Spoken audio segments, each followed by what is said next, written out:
How much time passed between the inventions of the first computer and the appearance of the modern one? The first electronic computer in history is the ENIAC, Electronic Numerical Integrator and Computer.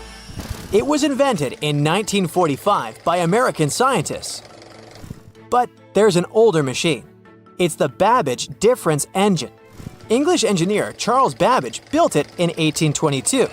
This means more than 200 years have passed since the first computer, and we would have thought so if, at the beginning of the 20th century, divers hadn't discovered a computer more than 2,000 years old. In 1900, a group of divers searched for sea sponges in the Mediterranean Sea between the island of Crete and mainland Greece. But instead of sponges, they found sunken treasure ships. It was one of the most significant archaeological finds of that time. At the bottom were Greek marble sculptures and many other artifacts. Among them, divers found a strange piece of stone the size of a large book. They ignored it and put it with other finds in the museum. A few months later, archaeologists began to study the block and discovered that a strange object with bronze gears was hidden inside it. This shocked all scientists because, according to historical data, such things could not exist in ancient Greece. The technologies of that time were not so developed. Scientists started studying this object and realized they had no idea what it was. They called it the Antikythera mechanism, and they had been trying to unravel its purpose for over 100 years. The fragility of the object added complexity. It had been underwater for a millennia. Its internal instruments were damaged, and when scientists touched them, they fell apart. Over many years of research, the object has split into 82 fragments, becoming a real puzzle for scientists worldwide. They found out that it was a machine designed for astronomical calculations. With the help of X-rays, computer tomography, and virtual modeling, people could partially recreate the image of the mechanism. It was a complex structure consisting of 30 rotating gears that turned the dial. The whole mechanism was set in motion with a hand crank. All this was necessary for the ancient Greeks to track the positions of the moon and the sun and calculate the time of eclipses and the Olympic Games. It's as if Silicon Valley was in ancient Greece and the best minds united to create a revolutionary startup. The Antikythera mechanism showed that people in the distant past had excellent knowledge of astronomy and technologies for studying the starry sky. Considering that time, it was not just a machine, but a supercomputer. People entered data into it and got the result after the complex calculations it performed. In 2016, scientists found an inscription on the device containing more than 3,000 symbols. It was something like a manual for use. The text had information about eclipse colors, celestial body movement, and astrological predictions. It was like a reference list of all the events that happened to the planets in the sky. The Greeks realized that all astronomical bodies in the starry sky moved along the same routes. That is, they had orbits close to the plane of motion of our planet around the sun. Ancient astronomers couldn't calculate the path of their movement, so they created the Antikythera mechanism. This was one of its main functions. The researchers found confirmation of this version in the words of the Roman lawyer Cicero. In one of his quotes, there was a mention of a computing machine created by mathematician Archimedes. According to Cicero, the machine could depict the movement of 5 stars called wanderers. At that time, people called celestial bodies that way. Archimedes had lived before the Antikythera mechanism was invented, but perhaps he created the drawings that became the basis of the device. The mechanism worked, and when you turned the handle on it, it rotated the gears in the front and rear parts of the device. And then, the dial showed you the direction of movement of space objects. Besides, the machine had an astronomical calendar inside and tracked the time of sporting events, such as the Olympic Games, and also helped to calculate the exact time of the eclipse. Apparently, the Antikythera mechanism was something like a powerful organizer used by scientists or wealthy citizens of Greece. But what is most unusual is that its creator probably installed the function that changed the observation properties depending on the observer's location. This means that ancient astronomers had to enter different coordinates in different areas for the correct result. NASA computers can do all these things today. These expensive multi-million-dollar devices work with electricity, chips, processors, and thousands of other things. And the ancient Greeks achieved the same result 2,000 years ago with the help of this small device. This changes the idea of the technologies of ancient Greece. People of that time had plumbing and used steam to control some equipment. They were developed, but no one expected them to go so far. Archaeologists were sure that people of ancient times used giant rough gears to operate windmills.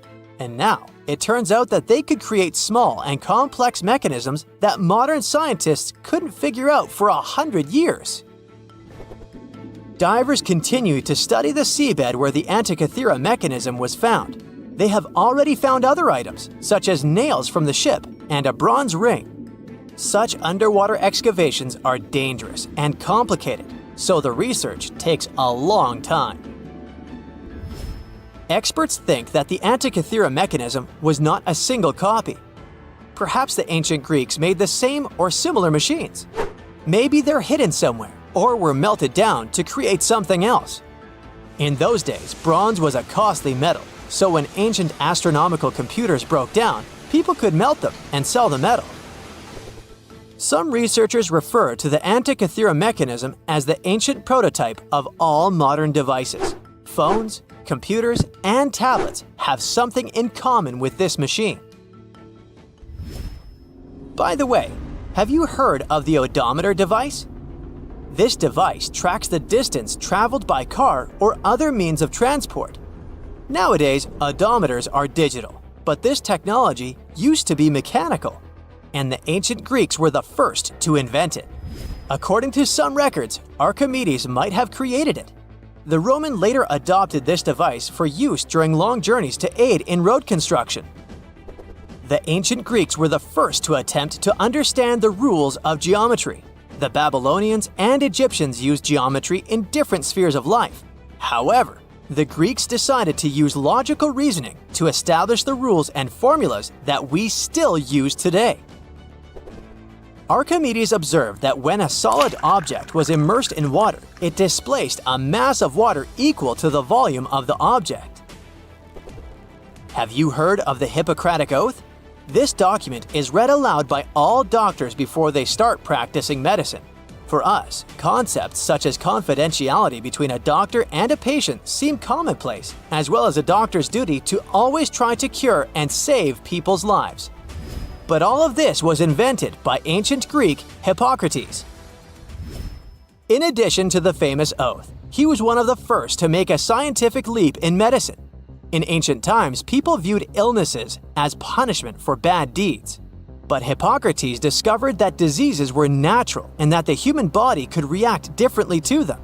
This may seem obvious now, but the ancient Greeks reached this conclusion in 460 BCE.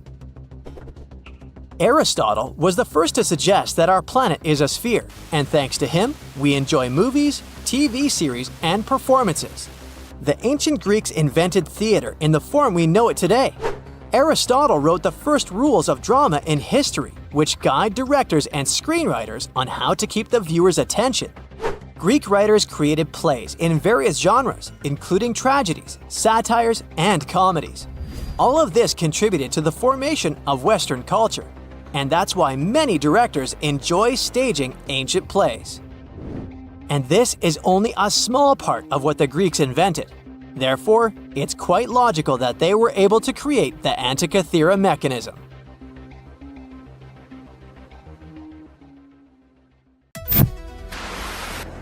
Nearly 140 years ago, some fishermen pulled pieces of a ship from Lake Michigan. But where was the rest of it? From that moment on, hunters spent years searching for the ghost ship. By the 1970s, the hunt reached a new level.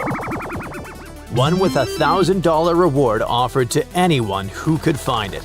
Still, nothing. It was as if the vessel had simply vanished into thin air. That is, until now. Researchers have finally found the shipwreck off the coast of Bailey's Harbor, Wisconsin. The ship called the F.J. King disappeared back in 1886. At that time, this 140-foot-long vessel had a very important job: transporting grain. Now you might think, grain? Really? That's it? Okay, sure, it's not like the ship was loaded with tons of gold or jewels. But we have to see the bigger picture. At that time, Wisconsin was known as America's breadbasket. The state produced huge amounts of food, especially wheat. In fact, about 1/6 of the nation's wheat was being harvested there. Farming was booming, and that of course meant big money. The F.J. King was part of that golden era. For about 19 years, it successfully carried and traded grain and iron ore through the Welland Canal. That is, until September 15th, 1886. That day, the crew were on their journey to carry iron ore from Michigan to Chicago. It was supposed to be just another routine trip, but they were caught in a powerful storm. The conditions were brutal, with waves nearly 10 feet high. The crew fought desperately to get the water out and keep the ship afloat, but the waves were too strong. They kept coming, one after another. The men worked hard until they couldn't go on anymore. The waves were splitting the ship's seams. At this point, a catastrophe was inevitable. So Captain William Griffin gave the order: abandon ship. They had no choice but to get out. The men grabbed their belongings as fast as they could and climbed into the ship's small yawl boat. It was 2 a.m. Everything around them was dark. As they tried to get closer to shore, the F.J. King went down, bow first. And then suddenly, boom! The crew watched in shock as the ship's stern deckhouse blew off, sending the captain's papers 50 feet into the air. They stayed in the small boat until they were picked up by a passing schooner called La Petite. The crew took them to Bailey's Harbor, and moments later, Captain Griffin filed a wreck report. That's when the real mystery began. In his report, the captain said the ship had gone down about 5 miles off the shore of Lake Michigan. But that was just what he thought. I mean, it wasn't based on any instruments, readings, or anything like that. It was just what he remembered from that night. A week later, though, a local lighthouse keeper spotted the masts of a schooner sticking out of the water, much closer to shore. He reported it to a nearby newspaper, and that's when people really started asking questions. Could that be the F.J. King? Even though they had a solid lead, it didn't take them anywhere. No one could find the boat. Days passed, then months, then years, until 2025. That's when an investigator named Brendan Baylod decided enough was enough. He gathered a team of about 20 scientists and historians to finally track down this historic shipwreck. They dug through hundreds of original documents about the ship and the day it went down, piecing together clues and narrowing down the area where it might be. Many experts were like, "Man, just let it go." And to be fair, they had every reason to feel discouraged. After all, that whole area had already been searched over and over. There was just no way the ship could still be out there. But Bayod didn't give up. Okay, truth is, he also thought it was a long shot. But working to find the ghost ship had other perks. His team wanted to get some hands-on experience with a brand new super advanced sonar. With that in mind, they set out on their mission, heading to Lake Michigan on June 28th. Okay, great. But where do you even start? First, Bayod had to clear something up. Back when the wreck happened, who was actually telling the truth about the ship's location? The captain or the lighthouse keeper? Getting that answer would point them in the right direction. Then, Bayod thought about something that might have already crossed your mind. How could the captain really know where they were? It was pitch black. He'd just been struggling to keep his ship afloat. He couldn't see much. He was exhausted and probably hungry. He definitely wasn't thinking straight. That's when the investigator realized the lighthouse keeper's directions were probably more accurate. Thankfully, he found the newspaper article from 1886. You know, the one I mentioned earlier, where the lighthouse keeper gave a more specific detail about where he'd last seen the ship's masts. What the investigator did next was draw a 2 square mile grid around that location. and the team decided to map the lake bottom inside that grid using their fancy tech. So, there they were, aboard the Shoreline, a tour boat that usually carries sightseers along the peninsula. But that day, they didn't really expect to find anything. Their only goal that afternoon was to test their new side-scan sonar, one with much greater capability than the previous model the crew had been using. But then, after about 2 hours of searching, something strange happened. The sonar was sending out sound waves to map the dark floor of Lake Michigan when it started to act a little differently. And as the images began to stitch together, they revealed a shape that was impossible to mistake. A ship. Bingo. They'd found it. Turns out the wreck was less than half a mile from where the lighthouse keeper had said it would be. At this point, some of the crew had to pinch each other. They couldn't believe their eyes.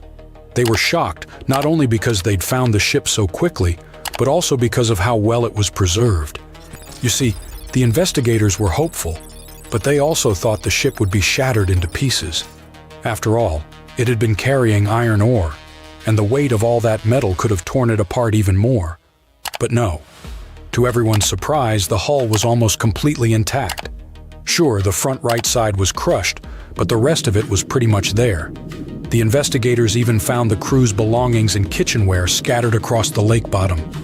Once they got over the shock, they called in archaeologists to examine the site and create a three-dimensional model of the wreck. This is the 5th major shipwreck Bayard and his team have found in the last 3 years, but the truth is, this region is full of mysteries still waiting to be uncovered. The F.J. King is just one of around 6,000 ships that were damaged or destroyed in incidents across the Great Lakes during the 1800s. And it's estimated that hundreds of these wrecks still remain hidden at the bottom of Lake Superior, Michigan, Huron, Erie, and Ontario. Thankfully, discoveries like this one could become more and more common. In fact, more shipwrecks are being found today than at any other time in history. Advances in technology have made scanning the lake floor less expensive and more accessible, not just for professionals, but for amateurs too. And the profile of these modern-day shipwreck hunters has changed. Now, they're more often searching for wrecks for their historical value, not just to find treasure. Another project that could help uncover even more wrecks in the Great Lakes is called Lakebed 2030. It could change everything, as its goal is to map the entire lake floor. And right now, only about 15% has been explored. That means the Great Lakes might still be hiding their biggest secrets, and that, at the very least, is super exciting. Welcome, wildlife lovers! Today you will learn about strange mazes, mysterious round patterns, dangerous poisons, and extreme food, and love that makes you do something incredible. And all these things are united by fish. One small but very talented and dangerous marine creature. And its name is the pufferfish. Let's take a dip in the tropical and subtropical ocean waters. And what do we see here? A small pufferfish floats above the seabed and beats its fin against the sand. It's swimming one way, then the other, and its behavior seems very strange. But wait a minute, it's not crazy, it's drawing. This is a perfectly smooth circle with proportional maze-like patterns inside. The fish works hard and makes sure that all the lines of the shallow ditches lead to the central area. This pufferfish, the size of a human palm, paints a big picture, the size of an inflatable pool. First, this guy draws simple circles, then decorates them with these small geometric details and makes the circles look like a maze.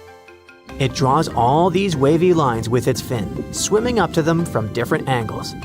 After the drawing is finished, the pufferfish swims away and searches the seabed for pieces of shells and coral. It carefully selects small pieces, then brings them to the maze and then uses them to decorate it. It takes more than a week to do all the work. But what for? This fish is unlikely to be waiting for an art critic or an award for the best marine artist, right? Of course, it's not just a drawing, it has a practical purpose.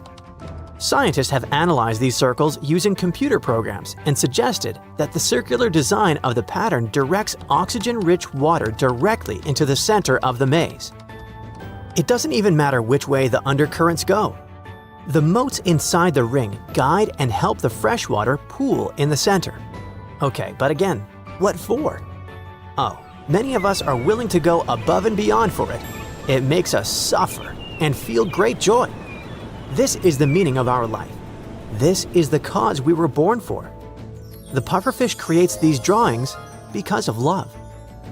This maze is not just a drawing. It's a nest where a female pufferfish lays eggs.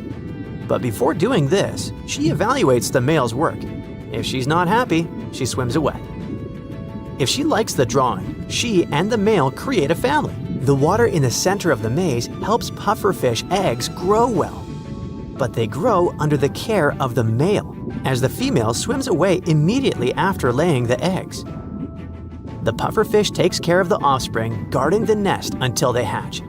Underwater currents sweep its work away gradually, but it doesn't matter to him. The fish will proceed to create a new work of art. But one question arises. The nest has no walls. It's just patterns in the sand. The pufferfish doesn't make it somewhere in a sheltered place, like under the reefs. No, it's out there in an open area where many predatory fish swim. How does this little guy manage to protect its offspring from them? The pufferfish is not as harmless as it seems at first glance. Its body contains one of the most potent toxins on Earth, called tetrodotoxin, or simply TTX. This toxin accumulates in the liver of the fish, in its gonads, skin, and intestines. When it enters the human body, it connects to nerve cells and simply blocks them. That is, the nervous system can't transmit signals to the brain, causing paralysis. You can't move your limbs and your lungs stop functioning. Therefore, it's better not to offend the small fish. Not only scuba divers, but also predators know this fact. They sense TTX and don't dare to swim up to the pufferfish. Interestingly, the toxin doesn't affect the pufferfish itself thanks to its innate genetic mutation. This mutation prevents the toxin from connecting to the fish's nerve cells and, thus, prevents it from getting paralyzed. By the way, some species of snakes and toads have such mutations too. But how does the pufferfish generate TTX in its body? It's not born poisonous, it produces the toxin through its diet. It goes like this. Plankton eat bacteria that produce TTX. Then snails and worms eat these plankton. The pufferfish then eats those worms and snails. Over time, the fish accumulates this toxin in the liver and ovaries, but it also permeates other parts of its body, depending on the type of pufferfish. Predators avoid not only these fish, but also all kinds of food that are filled with this toxin. That's why pufferfish can easily find food and are not afraid of anyone. And this is also the reason why it's so easy for them to guard their offspring. Interestingly, pufferfish males love the smell of the toxin, and females smear their eggs with this substance to scare off enemies.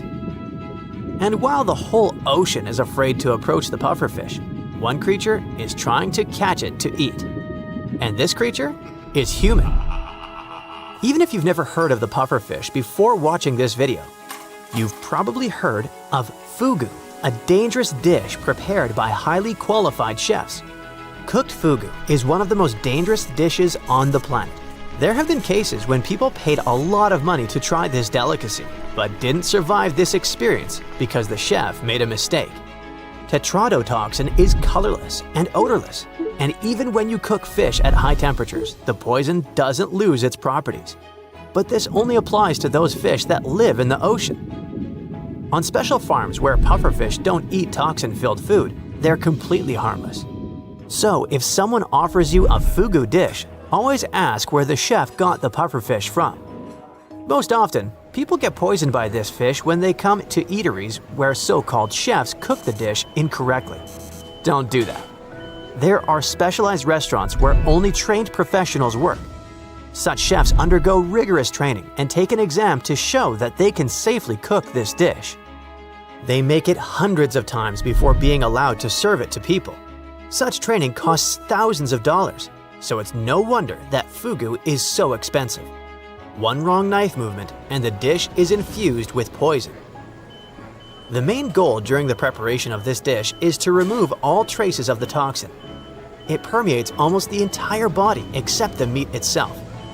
Cooks, like jewelers, should carefully separate this meat from the internal organs. The knife mustn't touch the liver and ovaries, which contain the largest amount of the poison. If the toxin drips onto the meat, the fish is spoiled. It seems simple, but chefs train for 4 to 6 years to learn to cook this dish properly. Then, when the fugu is ready, the chef carefully spreads out raw, thin slices of meat in the shape of a flower.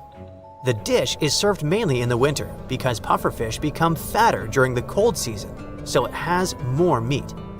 Chefs spend years training to cut it properly. Restaurants spend a lot of money on teaching them. And even after that, this fish is still dangerous to eat. So, is it worth it? People say the fish has a very delicate jelly-like texture and doesn't have that typical fishy smell. In short, it's a real delicacy. But don't try to cook it on your own. You're definitely not gonna make it. If you start feeling any tingling, numbness, or even paralysis while eating fugu, get help right away. You still have a chance to survive if you've consumed just a tiny dose of poison. Remember, there's no antidote, so think a few times before agreeing to eat this delicacy, even in certified restaurants. This amazing story, dear viewers, starts with a maze on the seabed and ends in an expensive restaurant. This little fish, which tries its best to make a beautiful nest, hardly expects that somewhere up there, people would want to spend thousands of dollars to taste it.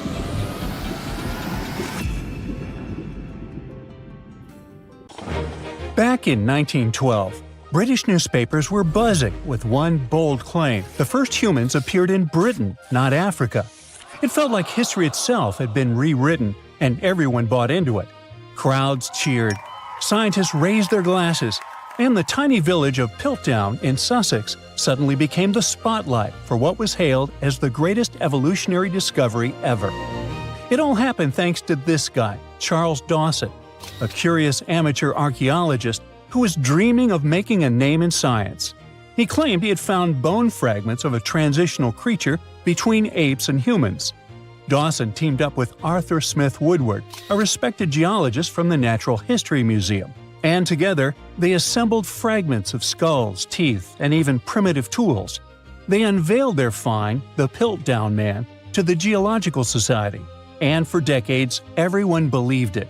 Textbooks even rewrote human evolution around it, and entire generations memorized it as pure truth. But here's the twist. In 1949, new technology to determine the precise age of objects came along, and things just didn't add up. Tests showed that the skull was only about 50,000 years old, not hundreds of thousands. Then came an even bigger shock. The skull and jaw didn't even belong to the same species. Someone had combined a human skull with the jaw of an ape, probably an orangutan. And even worse, they filed down the teeth to make them look more human and stained the bones to match the surrounding gravel. A Frankenstein fossil and its creator managed to trick the entire world into believing they'd found a missing piece of humanity's puzzle. So Dawson went down in scientific history, but probably not the way he was hoping to. And he wasn't the only one. Some did it for money, others for fame. In the late 19th century Paris, museums were collecting ancient treasures like they were trading cards. When a stunning gold tiara, supposedly belonging to an ancient Scythian king, Ctesiphon, appeared on the market, the Louvre had to have it. It was breathtaking, detailed, majestic, fit for a ruler. The museum proudly paid a fortune and displayed it as a masterpiece of ancient craftsmanship. Then came the heartbreak. A few years later, an entrepreneurial goldsmith from Odessa read about the Louvre's glorious find and burst out laughing. He recognized the tiara because he made it with his own hands. It was a modern piece, a commission he created for local dealers, except they never told him they planned to pass it off as an ancient treasure. The Louvre was humiliated. Once again, the whole world believed in a beautiful lie, and the goldsmith who had just made the museum look ridiculous ended up famous in the world of art. The tiara still holds the Guinness World Record for the greatest goldsmith fraud of all time. Another story of a well-planned scientific hoax takes us to a quiet town of Cardiff, New York, a couple of decades before the Louvre incident. In 1869, Workers digging a well struck something hard and enormous. They uncovered what looked like a petrified 10-foot-tall man lying in the earth. Crowds poured in from miles around to see it. Preachers called it proof of the biblical giants mentioned in Genesis. Scientists debated whether it was fossilized or divine. Within days, the Cardiff giant became a sensation.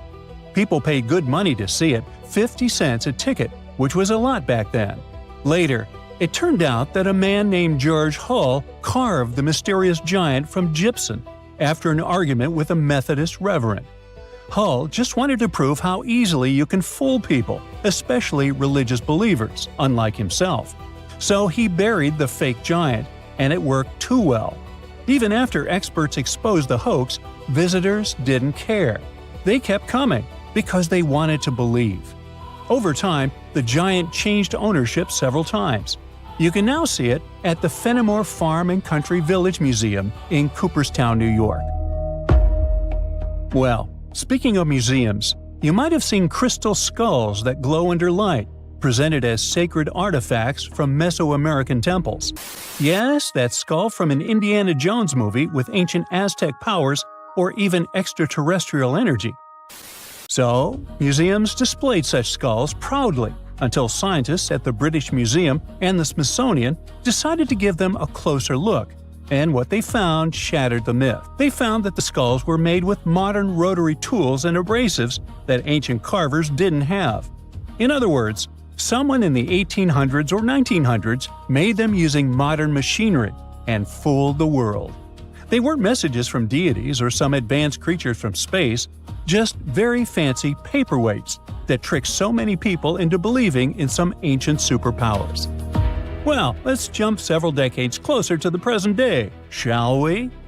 In the 1960s, Yale University revealed what looked like a discovery that could rewrite world history: a 15th century map showing North America labeled Vinland.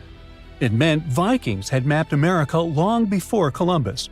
The headlines were sensational. The idea was romantic.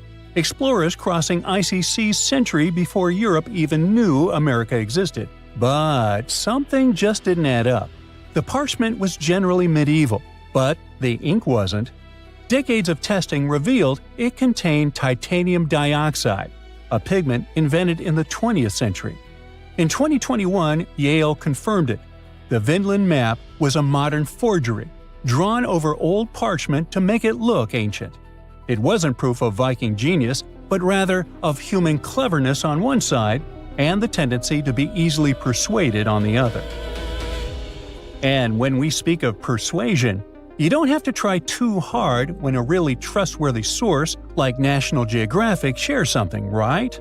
Well, in 1999, it presented what it thought was the ultimate discovery: a fossil that bridged the gap between dinosaurs and birds.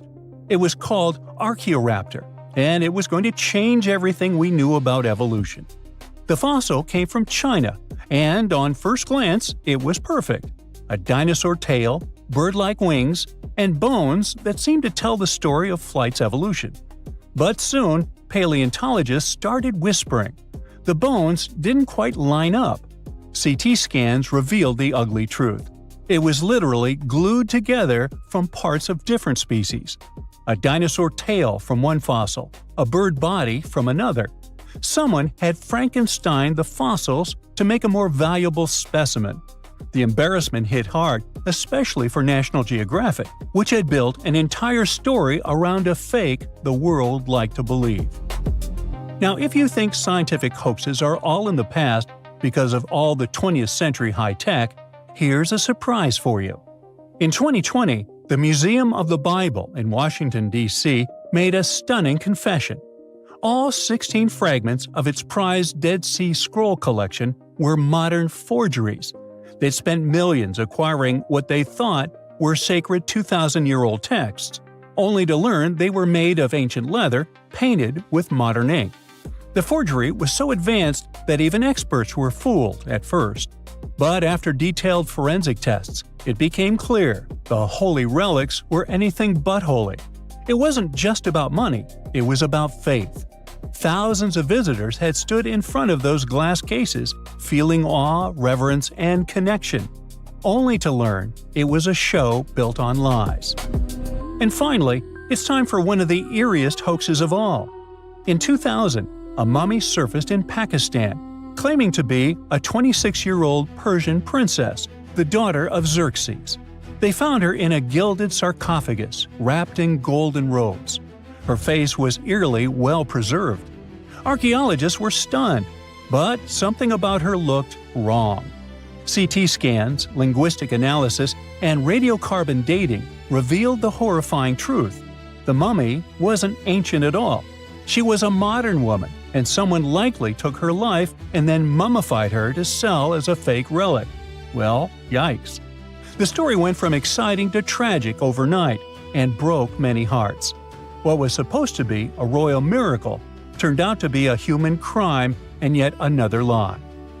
All these stories have one thing in common: hope. People want to believe. They want to touch the past, to find proof that connects them to something bigger. Whether it's scientists looking for the missing link, museums wanting fame, or believers searching for signs of faith, we all crave wonder.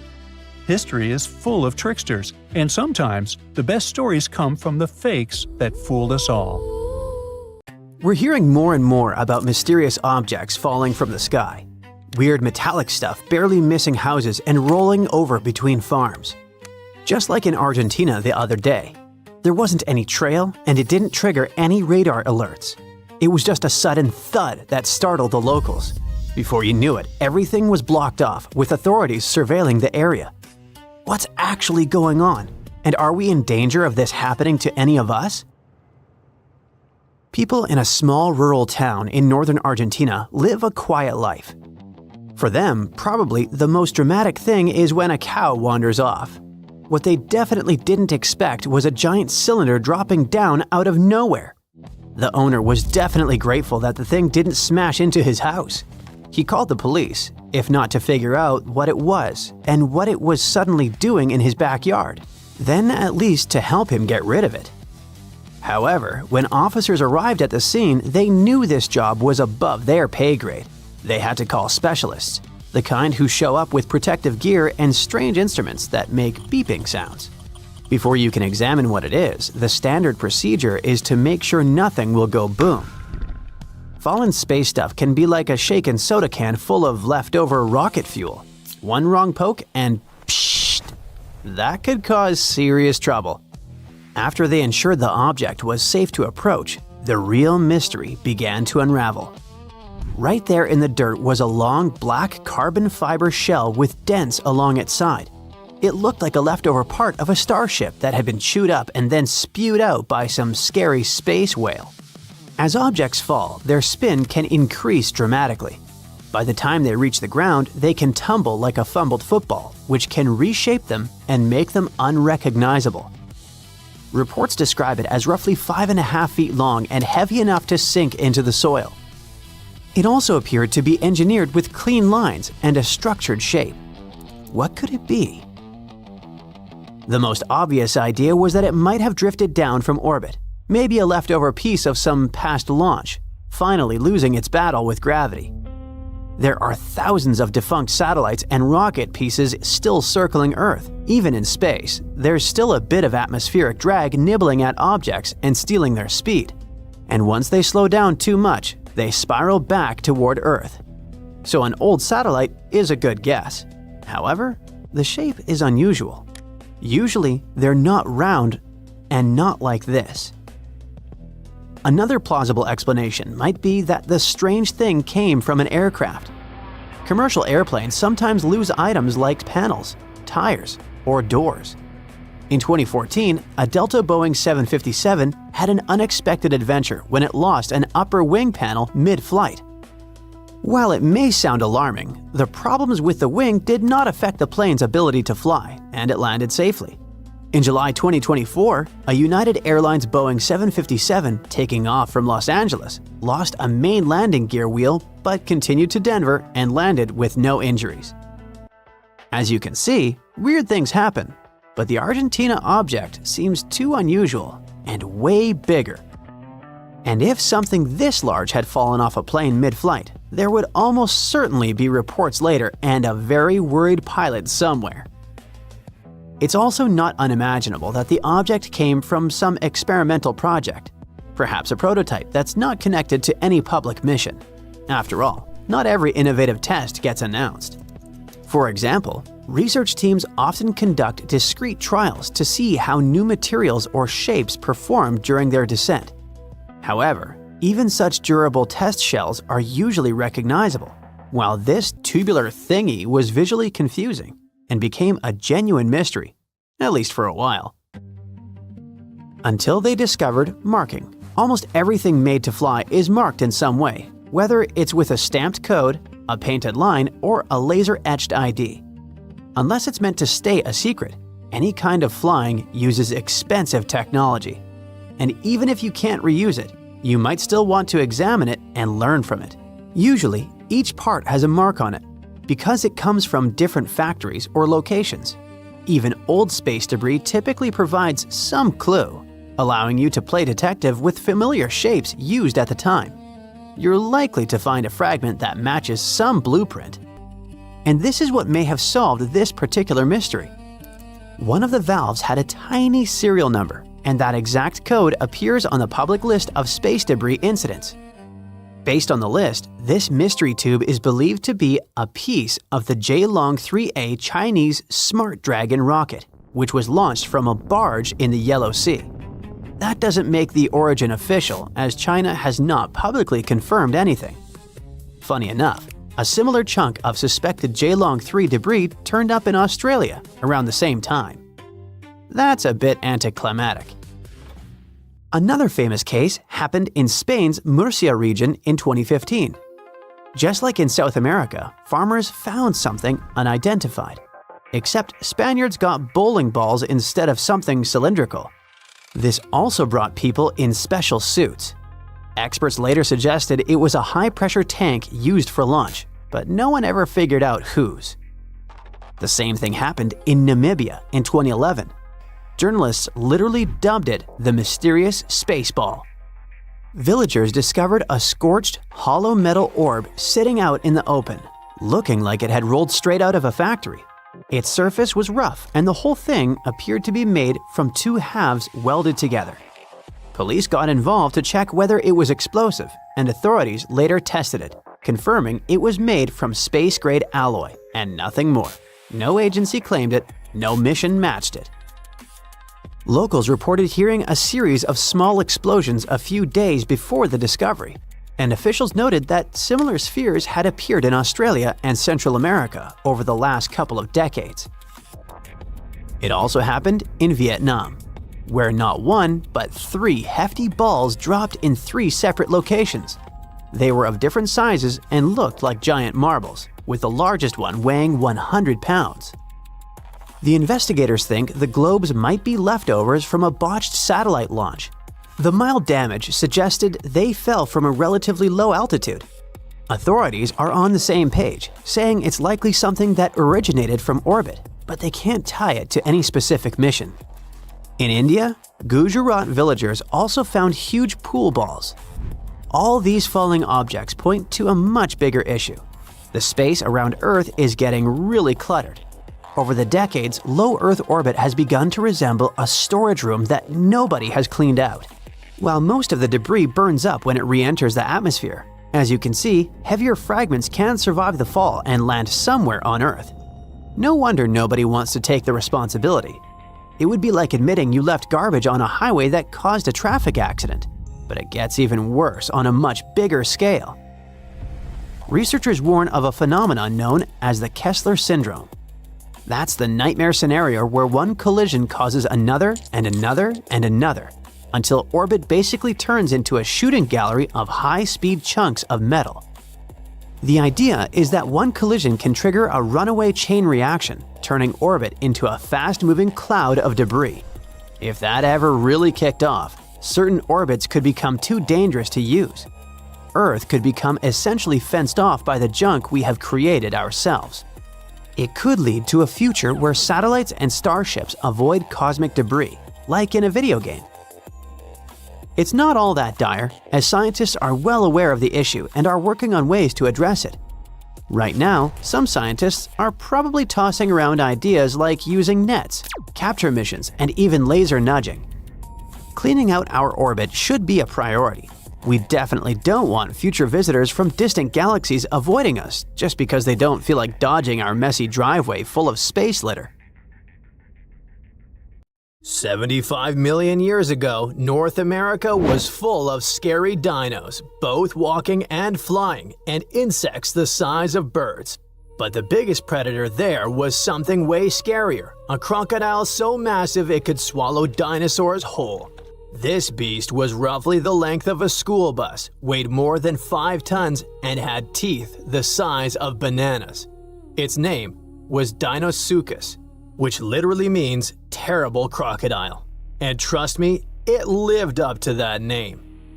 Scientists have found its fossils all across North America, from Mexico to Texas to New Jersey and Montana. It means this monster could live pretty much anywhere it wanted.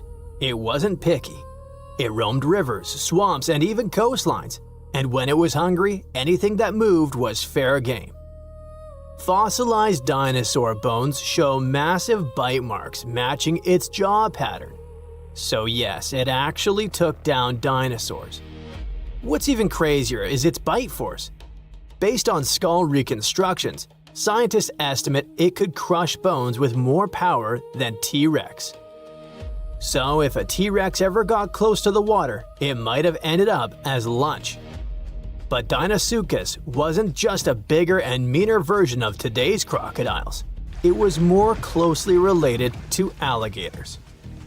Recent studies show that it actually belonged to an ancient branch of crocodilians that split off before the ancestors of modern alligators and crocodiles.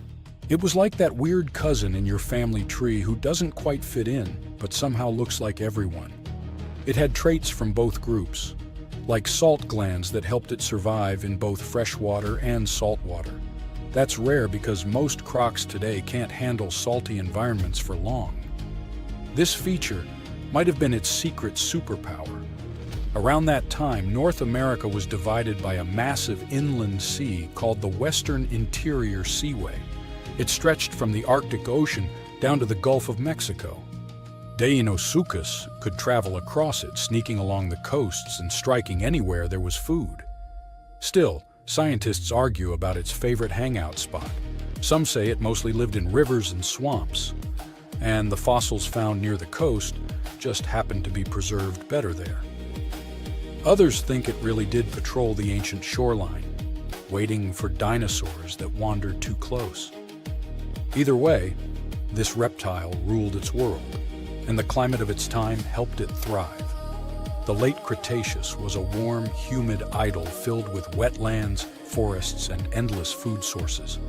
Giant turtles, fish the size of cars, and whole herds of herbivorous dinosaurs gave Deinosuchus an all-you-can-eat buffet. As long as the ecosystem stayed stable, it could keep getting bigger and bigger, and it did. Throughout Earth's history, huge crocodiles have evolved again and again. It's like nature's favorite blueprint for apex predator. Even today, Nile crocs and saltwater crocs are living proof that this ancient design still works perfectly. Some scientists even joke that crocodiles are basically dinosaurs that decided to chill and wait it out.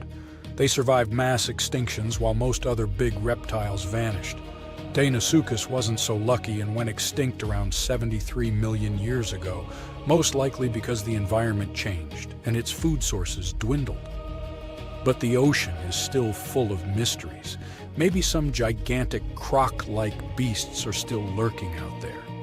And while we're guessing, let's look at some other prehistoric creatures that make scientists rewrite what they thought we knew about life on Earth. First up, we have the Dragon of Death. Don't even make me pronounce its full name, Thanatosdracon amaru. Scientists found its bones in western Argentina, in formation layers called the Plotier Formation, from about 86 million years ago, the late Cretaceous. This creature wasn't just big, it was gigantic for a flying reptile. Judging by some of its bones, it has a wingspan somewhere between 23 and 30 feet. That's like a small plane wing outstretched. It's officially one of the largest pterosaurs ever discovered in South America. Its fossils are pretty well preserved, including parts that are usually squishy and fragile in flying reptiles like vertebrae and limb bones. This gives scientists clues not just about how it moved, but about what ecosystems were like back then. Looks like it enjoyed marshy floodplains, big open skies, and plenty of prey below. Our dragon likely used its size to its advantage, either going after small dinosaurs or scavenging. The fact that this massive creature managed to evolve wings capable of flight is just crazy. Next, we've got a creature that looks like a mix of a dino and a skunk to me, Stegosaurus elengasin. Scientists found fossils of this cool guy in southern Chile among rocks deposited about 75 million years ago.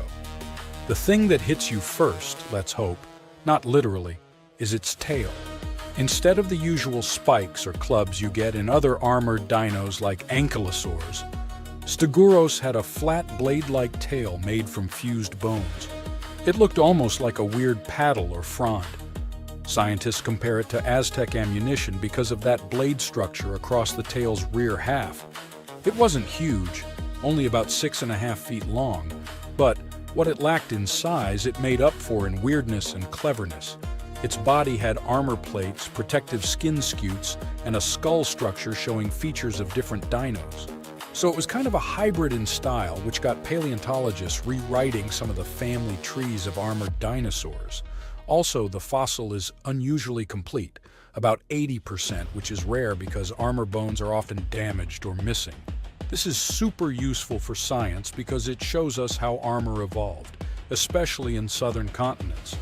And you definitely need to meet our next hero, a truly bizarre marine reptile that once patrolled the waters of what's now Wyoming, Serpentisuchops fisteri.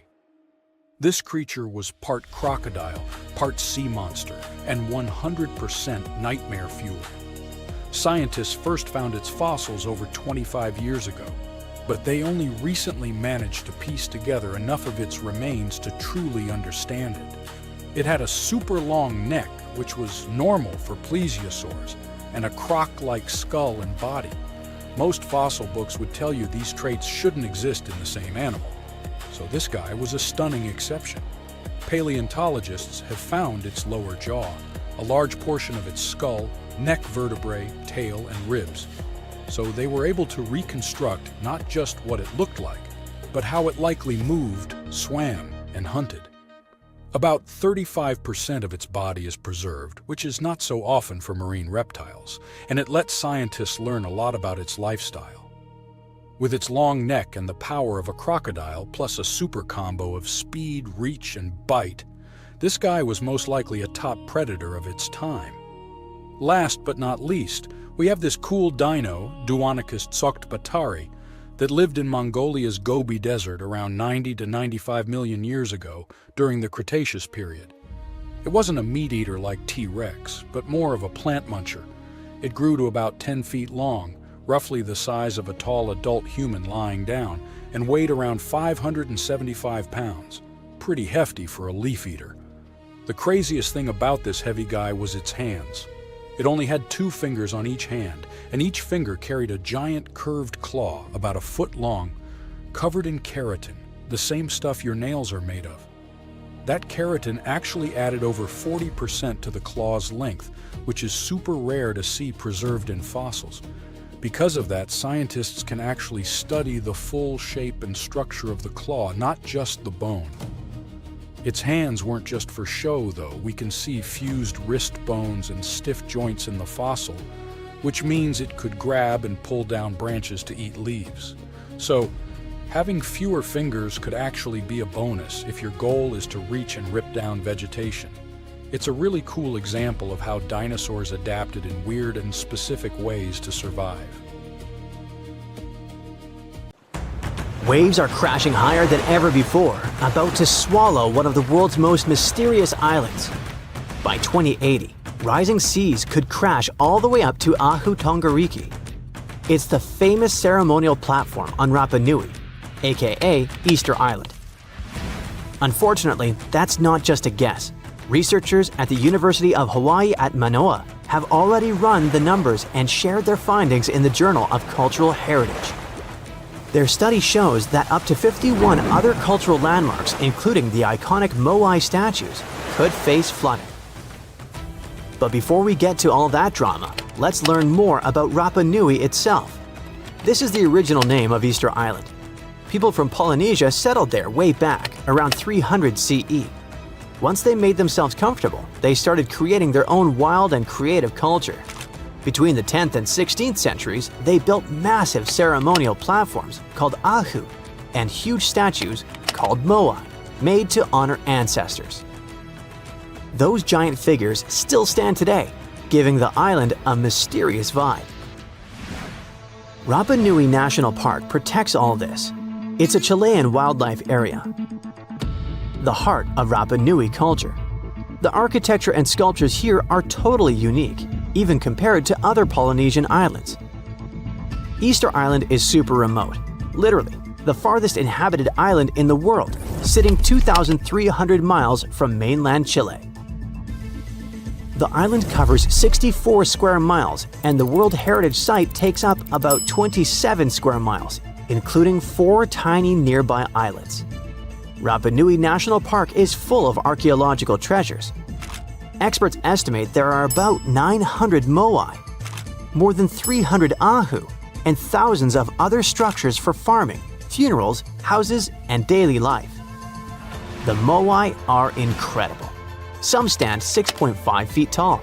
Others reach almost 66 feet. Most were carved from yellow-brown lava using simple basalt tools called toki. Some moai were still being carved. Some were being moved to their final ahu, and some were torn down and re-erected.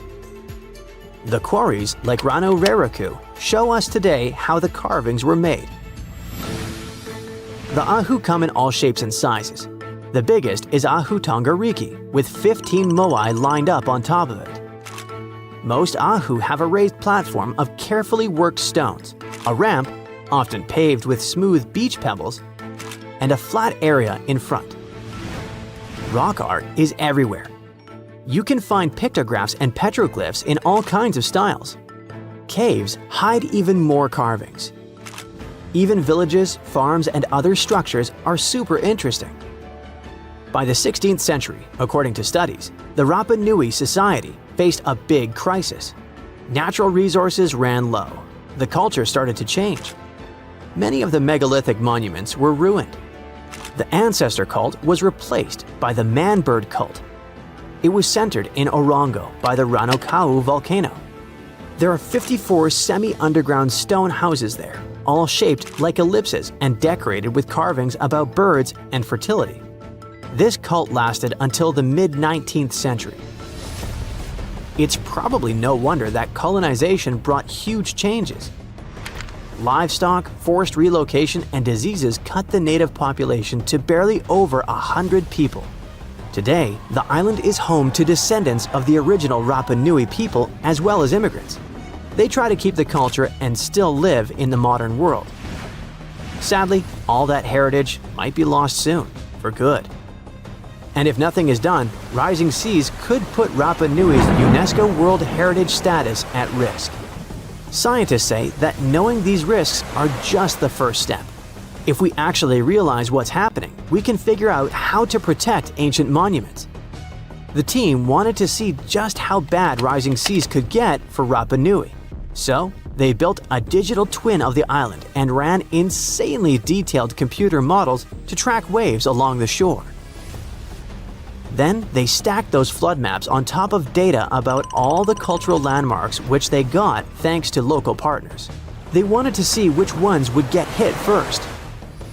The results were pretty intense. Sea level rise is threatening coastlines everywhere, but the question now is when and how bad. The researchers' timeline shows that waves could crash all the way to Ahu Tongariki by 2080. That's the famous platform with the moai statues, the heart of the island's culture. The data is clear and the clock is ticking. The island's people need to start planning now before the sea starts taking what's theirs.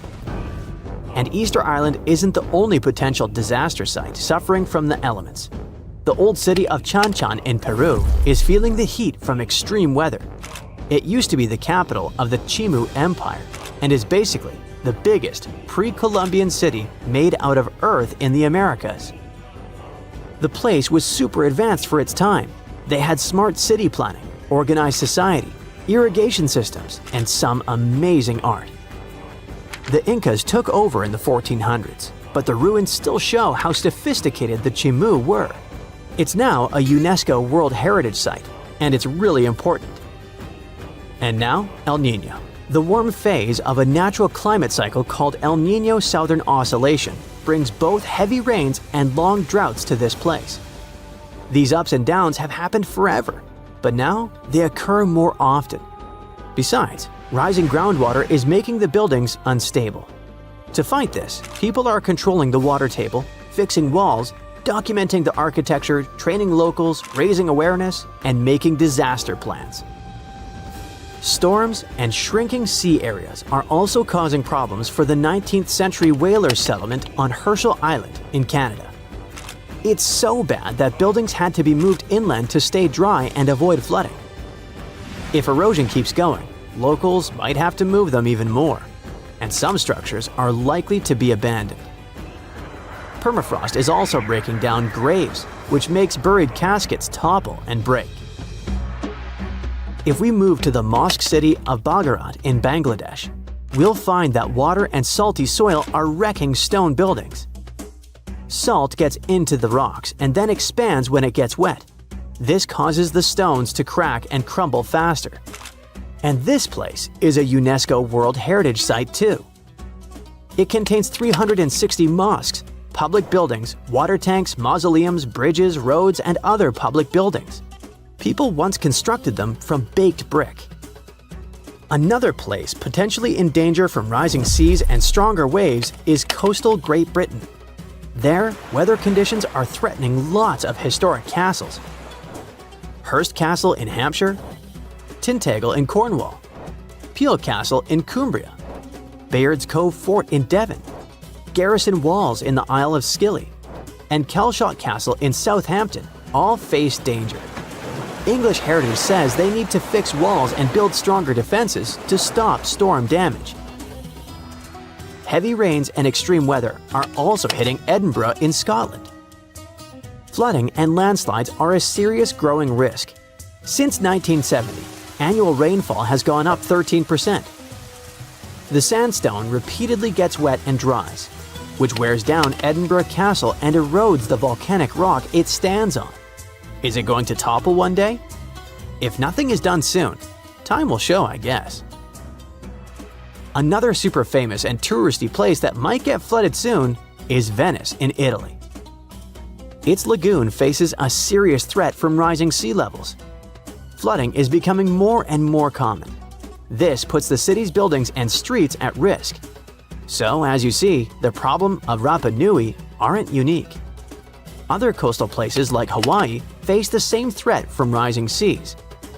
Ancient temples, sacred burial grounds, and other irreplaceable cultural sites are at risk, just like the moai and ceremonial platforms of Easter Island. The rising waters don't just threaten buildings, they put the history, traditions, and identity of entire communities in danger. Researchers are using data on coastal flooding to predict what could happen to Rapa Nui and other historical spots. They're mapping the risks, studying how seas will rise, and searching for ways to protect those precious places. The clock is ticking, and without action, some of the most sacred and ancient sites could be lost forever. They finally did it. After 300 years of searching, archaeologists pinned down the location of the lost land of the white jaguar, the city of Maya hidden in the wild jungles of Mexico. It all kicked off back in the 1500s with the Lacandon Maya. These guys were some super tough survivors who just didn't quit. When their main capital, Lacamtun, fell to the Spanish in 1586, most people would have called it game over. But not the Lacandon. Nope, they packed up, headed deeper into the rainforest, and built their last stronghold, Sakbalan. It was a hidden fortress of stone temples, twisty jungle trails, and howler monkeys acting like noisy little guards. For over 100 years, the Lacandon managed to keep their traditions alive there, far from European control. Then, in 1695, history came crashing in. A Spanish friar named Diego de Rivas stumbled into Sakbalan. And yeah, that was basically the beginning of the end. Soon after, the Spanish took over. By 1721, the Maya had abandoned Sakbalan. The jungle didn't waste time. It swallowed the place whole, with roots tearing into walls and vines smothering plazas. The city didn't just disappear, it got eaten alive. For the next 300 years, Sakbalan turned into more of a myth than a memory. A name archaeologists and explorers would whisper, secretly hoping to find it one day. Plenty of expeditions tried to track it down, but the rainforest is sneaky. Every path looks identical, maps fall apart in the humidity, and even GPS can't cut through the thick green ceiling. It was like looking for a needle in a haystack, except the haystack was alive, covered in thorns, and yeah, crawling with jaguars that would happily make you lunch. So how did the scientists crack the mystery? One word: a letter from the 17th century. The letter by Diego de Rivas described all the routes, rivers, and trails leading to Sakbalan. It showed in every detail the journey of the soldiers who walked 4 days to the Lakuntun River after leaving Sakbalan. Then they sailed for 2 days and arrived at the church El Encuentro de Cristo, left their canoes, and continued on foot to Lake Petén Itzá in Guatemala. This was already detailed enough, but the scientists needed to pinpoint the exact location with geographic information systems. They took into account vegetation layers and how much each person was carrying to map an approximate range where Sakbalan should be. They fed this information to GIS and calculated where the city should be. And bingo, it worked. Archaeologists traveled through the jungle and found stone temples rising like broken teeth from the earth.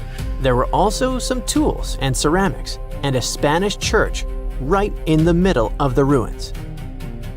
The discovery isn't just about cool ruins, it rewrites history. For decades, people assumed the Lacandon simply scattered after Lakamtun fell, but Sakbalan proves they regrouped, fought, and preserved their culture for over a century more. It's like discovering the final chapter of a book we thought ended too soon. There's also irony here. The Spanish friar who revealed Sakbalan helped doom it. Yet his letter, centuries later, also helped save its memory. Today, the ruins sit inside a biosphere reserve, protected by the same jungle that once hid them.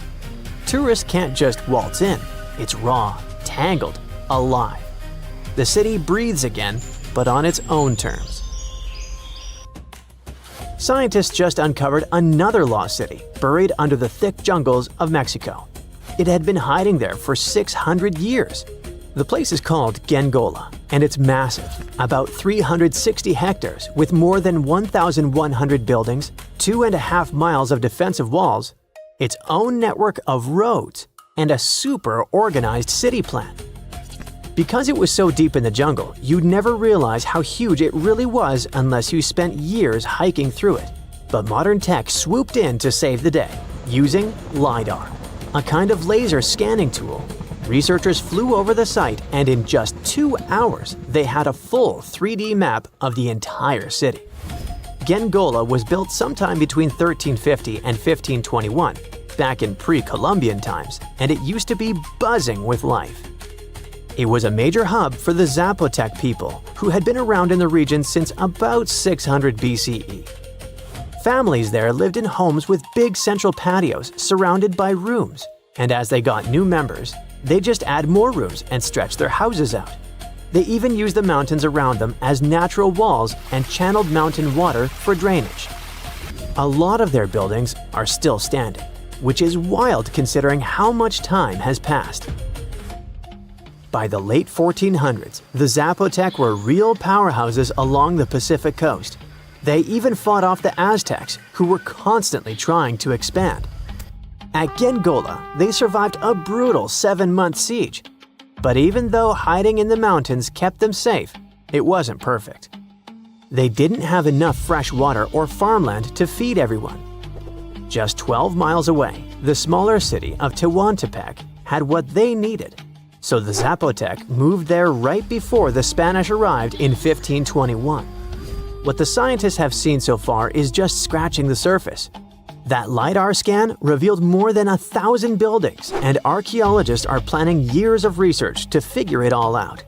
Instead of digging everything up and risking damage, they'll use advanced scanning tech to keep studying the city safely.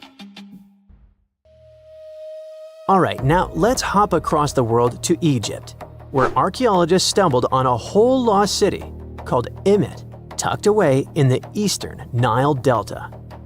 The place was buried under layers of mud, water, and time, hiding in a swamp that's been shifting and changing for thousands of years. Scientists first noticed it from way up high in faint little clusters of mud brick foundations in satellite images. The shapes looked shaky and ghost-like, but too neat to be natural.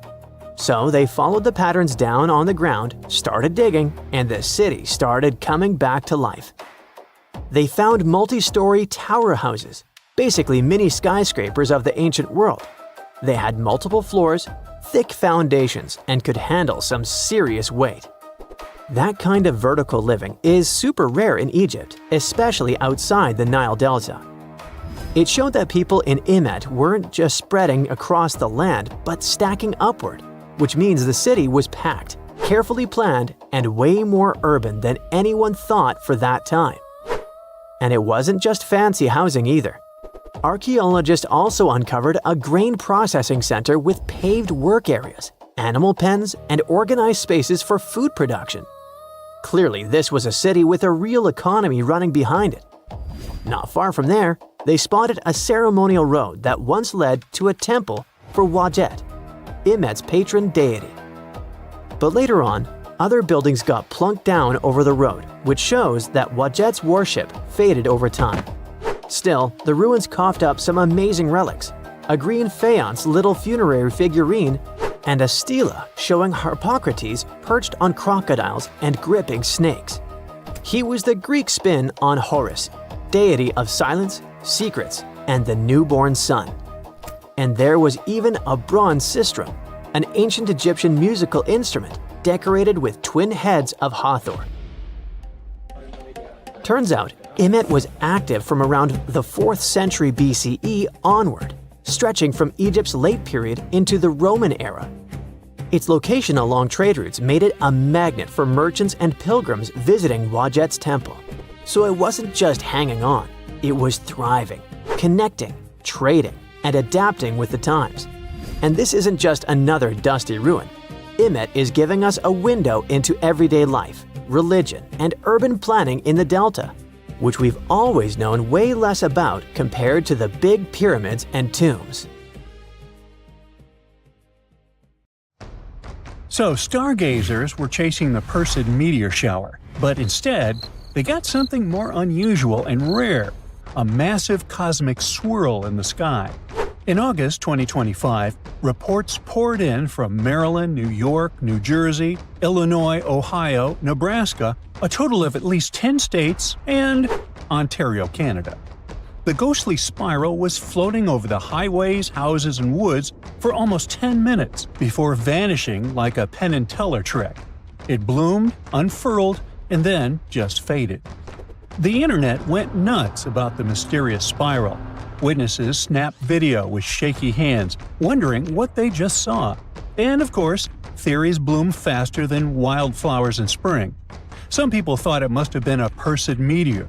It all happened smack in the middle of the season for those shooting stars. But meteors blaze bright and fast, and this was slow, hypnotic, and weirdly beautiful. Then a rocket theory took hold. The United Launch Alliance's Vulcan from Florida was a prime suspect. But the geometry didn't add up, as that rocket headed east, not the Midwest. The timing and path just didn't align. Finally, the European dark horse entered the spotlight, Ariane 6. They launched this rocket with a weather satellite on it from French Guiana just minutes earlier. Some astronomers mentioned that it probably released frozen exhaust high in the atmosphere during its cleanup phase. That spinning fuel cloud could have caught the sunlight just right, creating a spiral that drifted in the upper atmosphere. People were able to see it for a good stretch before dissipation. What we do know is that the physics behind what we witnessed are normally part of the twilight phenomenon. As the upper stage of a rocket starts spinning in space, it dumps leftover fuel. In the upper atmosphere, that fuel instantly turns into ice crystals that scatter sunlight and form a spiral that looks like something spun straight out of a fantasy novel. It's totally natural and doesn't have to do with extraterrestrial civilizations like some people thought. Still, nothing's confirmed, but there are more similar glowing structures lately, mostly from SpaceX's Falcon 9 rockets. That's why they even have a nickname, SpaceX Spirals. In March 2025, a glowing swirl formed above Europe like a neon whirlpool, or the Milky Way got into a blender. The blue spiral stretched and spun steadily for about 8 to 12 minutes above the UK and further into Sweden, Poland, Hungary, and Croatia. The sponsor of this sky show was a Falcon 9 rocket that had launched from Cape Canaveral earlier that day. Once the rocket reached space, it dumped leftover fuel that froze into ice crystals, and people got to enjoy an amazing sight. Now, normally, SpaceX spirals come in a perfect vortex shape, but the one that appeared over Europe in 2024 had two faint, horn-like pillars of light. It's the only horn spiral we've seen so far. It photobombed the auroras over countries like Poland, Lithuania, and the Czech Republic. Earlier that evening, a Falcon 9 rocket launched from California's Vandenberg Air Force Base, carrying Earth-observing satellites. Another layer to the story is that there was a strong G3-level geomagnetic storm happening at the same time, thanks to a coronal mass ejection that crashed into Earth's magnetic field earlier that day. That storm pumped up the northern lights, which became the staged backdrop for the spiral's eerie entrance. Another SpaceX spiral example is from April 2023.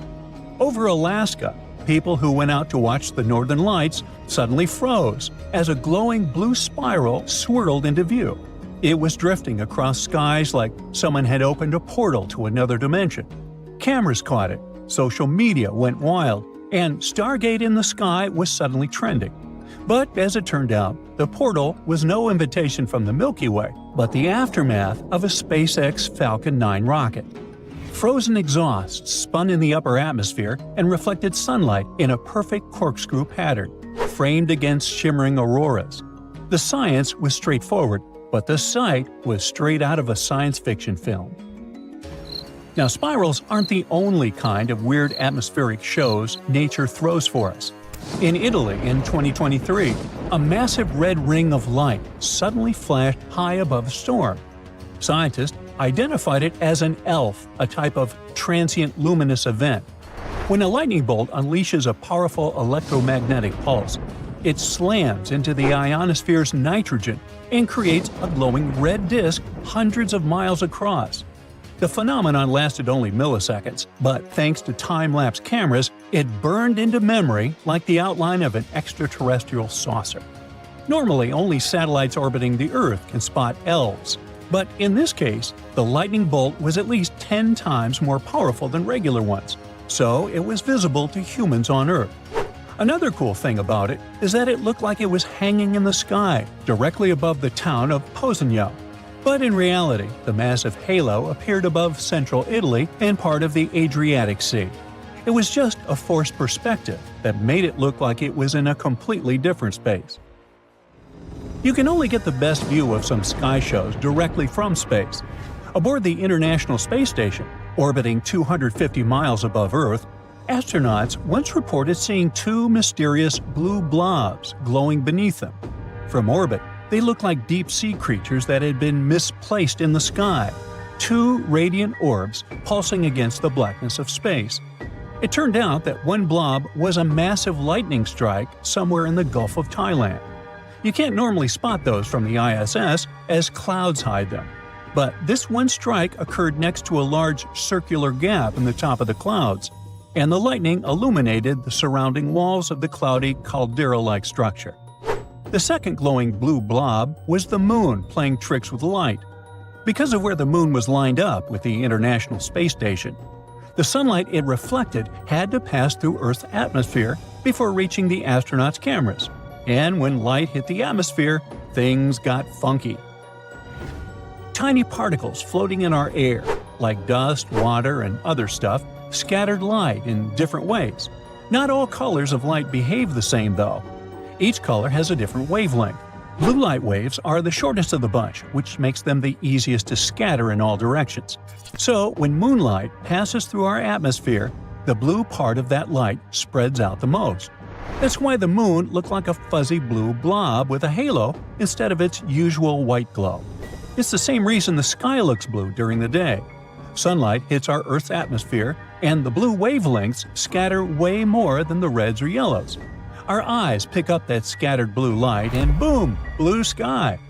So, basically, the ISS astronauts weren't seeing a new phenomenon.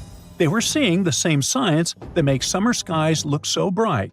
Only this time, the Moon got the blue makeover. Then, residents of Newburyport, Massachusetts, saw a fire rainbow pop up out of nowhere on June 2, 2024. Now, technically, it's called a circumhorizontal arc, and it happens when sunlight hits ice crystals high in the clouds at just the right angle, bending into a slice of rainbow that looks like it's flaming across the sky. It's all about timing and angles. The sun needs to be over 58 degrees high, and you need cirrus clouds or jet contrails carrying ice crystals. Light passes through the crystals, splits, and suddenly, boom, a rainbow in the clouds, usually just peeking through gaps. It's not just Massachusetts. In Weatherford, Texas, on April 15, 2025, jellyfish clouds called virga did the same thing. Ice was falling but never hitting the ground, creating a floating rainbow halo.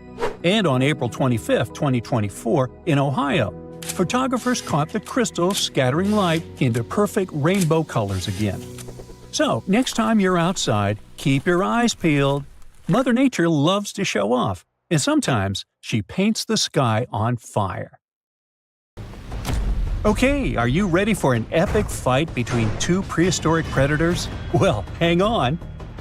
Look at this creature. You know it. An ancient shark about 65 feet long that used to swim through the dark waters of the world's oceans and was so terrifying it had no enemies. Well, almost. Scientists have recently discovered the remains of another ancient predatory fish off the coast of Australia, a fish that lived around the same time as Megalodon. It was small, about the size of a dolphin, but it could pose a danger to the infamous shark. How is it possible if this creature was many times smaller? Well, let's take a look. This monster is called Janjucetus, and technically it wasn't exactly a fish. It was a distant relative of the modern baleen whale. Outwardly, it may seem quite cute, similar to that baleen whale I mentioned, but you wouldn't want to meet it in the ocean. It had the massive skull of a whale, large eyes the size of tennis balls, and a short snout with an immensely powerful jaw filled with razor-sharp teeth. In other words, it was like a shark version of the baleen whale. Janjucetus lived during an ancient period called the Oligocene, which was about 33 to 23 million years ago. At that time, there was an incredible abundance of life in the world's waters. Giant penguins, small whales, sharks 2 to 3 times larger than modern ones, primitive dolphin species, and many other unusual creatures. Now imagine that in this ancient and terrifying neighborhood, a giant megalodon met a Janjucetus. At first sight, it's not love. The megalodon's victory is obvious, but don't rush to write the Janjucetus off. It's agile and fast. It's quite possible that it was more mobile than Megalodon, and during the fight, it would have avoided a direct attack. The Megalodon would have lost sight of such a small opponent, while the Janjucetus would have swum up to the shark's belly and opened its jaws. They're small, but there are a lot of sharp teeth. Now, these teeth were designed to rip and cut. The Janducetus would attack the Megalodon with a small but very unpleasant bite, and the shark would have swum away after such a punch. But who knows? Maybe Megalodon would have immediately eaten Janducetus in the first seconds of the fight. Megalodon could have won, but in terms of speed and mobility, it would have lost. So let's look at something bigger, something that could actually have competed with Megalodon. It doesn't have to be a monster living at the same time as the ancient shark. We can make our own rules. Imagine that all ancient marine creatures ended up in the same pool with Megalodon. So its next opponent is the Liopleurodon. Now, initially, scientists thought that this monster could grow to be 82 feet long, which is even larger than Megalodon. But more accurate studies have shown that it only reached 32 feet, which is about the size of a modern orca. The Liopleurodon lived in the waters of Western Europe around 160 to 155 million years ago and shared territory with other dangerous reptiles such as ichthyosaurs and plesiosaurs. Yes, it was smaller than them, but it had one big advantage. The Liopleurodon possessed one of the largest jaws in the animal kingdom, which accounted for about 20% of the total length of its entire body. That's a mouth. Its jaws were about 6.5 feet long.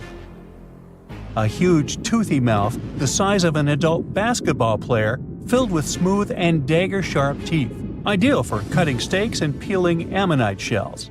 And by the way, scientists suspect that ammonites and squid were the creature's main diet. This super predator was also a very fast and agile creature that ambushed and attacked its prey from below. Megalodon would have been in big trouble. The grip strength of a Liopleurodon would surely be more powerful than that of Megalodon. Besides, the Liopleurodon's size and mobility would allow it to attack the enemy from different sides. It's probably why Megalodon would have lost in that fight. The next opponent for our Megalodon is the Dunkleosteus, and to be honest, this guy has almost no chance of defeating the large ancient shark. But the Megalodon probably wouldn't have beaten it either. The Dunkleosteus was one of the earliest predators of the ocean. It lived in the late Devonian, about 382 to 358 million years ago. Its size was about 13 to 32 feet or even less, and it also had no teeth. What? A predator without teeth? How did it survive in a dangerous prehistoric world? Well, it grabbed and chewed food with the help of special jaw growths. Those growths were so powerful that they could pierce steel, if there was any around. In a sense, these were not teeth, but bones. Okay, let's say the Megalodon grabbed this predator by the belly and it couldn't do anything with its growths. But the problem is that the Megalodon would have hardly done anything either, because the Dunkleosteus was a heavily armored fish. Just look at this shell. It probably limited its mobility, but it provided incredible protection. This monster felt like a big stone in the teeth of the Megalodon. It's unlikely that the Megalodon would have wanted to chew this stone. It would have spit it out, and both predators would have gone about their business. We've got a draw here. And now, the final match. Here's the next opponent. Do you see anything? Is this enemy invisible? What's happening? Ah, there it is. Meet the Telemonstrum. It's a tiny ancient monster just 11 inches long. Huh? What can it do to a giant shark? Next to the Megalodon, the Telemonstrum is like a box of matches compared to a human. But if the Megalodon had had a developed brain, like people do, it would have been very scared of this creature and would have immediately swum away. Many people scream and run away in fear when they see a creepy insect crawling or flying, or when a mouse runs across the floor. Some of us jump on the couch in horror. Not all of us, but some. The Megalodon would have jumped out of the water like a dolphin if the Telemonstrum had charged at it. Just check it out. It looks like an underwater bike with a long trunk with a jaw at the end. And these handlebars, where you would put your hands to control your bike, are the eyes. It's like the eyes of a hammerhead fish, only thinner and longer. The body of a squid, cuttlefish fins, snail eyes, and a toothed proboscis.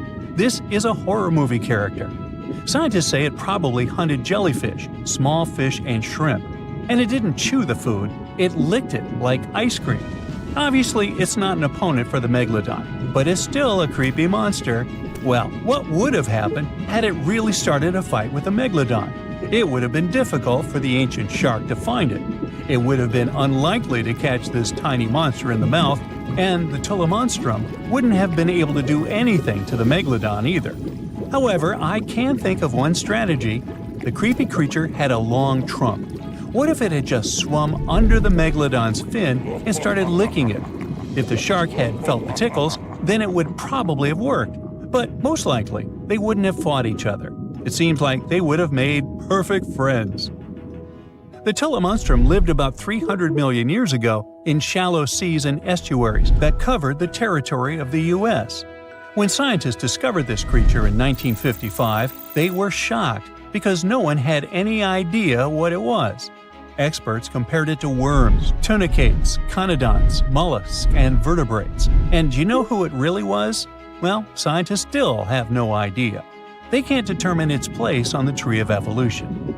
Perhaps this is some new branch, and its descendants simply haven't survived to this day. The megalodon was one of the most dangerous predators on Earth. But now we know that other equally scary monsters lived in the oceans. But what if the megalodon lived today? Who could have defeated him? A blue whale who would be even bigger than this ancient shark. But the blue whale seems to be a kind animal. It wouldn't fight. How about the kraken? The kraken versus the megalodon? Well, let's save this fight for another video. Ooh, mysterious mountain ranges hidden under thousands of tons of ice. Bizarre transparent creatures with see-through skin, singing snow plains. Antarctica has its own terrifying secrets. And now, a mysterious ice hole the size of Switzerland that keeps popping open. And scientists have finally figured out why. This hole, called the Maud Rise Polynya, was first spotted in 1974 and 1976 in the Weddell Sea. Since then, it's been kind of playing hard to get. Sometimes it appears, sometimes it disappears for years. And when it does show up, it mysteriously changes size. For decades, researchers were trying to figure out what makes it form. Then, in 2016 and 2017, the Polynya went absolutely massive, more than 30,000 square miles. The hole stuck around for several weeks during winters. It was the first time since the 1970s that the Weddell Sea had such a huge, long-lasting Polynya. Here's the deal with Antarctic sea ice. In summer, the ice is at its smallest, around 1 million square miles. Yeah, that's considered small. By winter, it spreads to a whopping 7 million square miles, covering about 4% of Earth's surface in weird white tiles. Most of this ice grows during the weeks-long polar night on the floating ice shelves around the continent. These holes in the ice, called polynyas, usually form when strong winds from inland push the ice tiles apart. That same cold wind also freezes more seawater inside the hole, adding extra chunks to the ice sheet. But the Maud Rise Polynya isn't near the coast, where those winds normally help make holes. Out in the open ocean, holes like this are rare. Add in the fact that ice across the Southern Ocean has been shrinking. No wonder scientists are left bewildered. What exact conditions are creating this stubborn giant ice hole?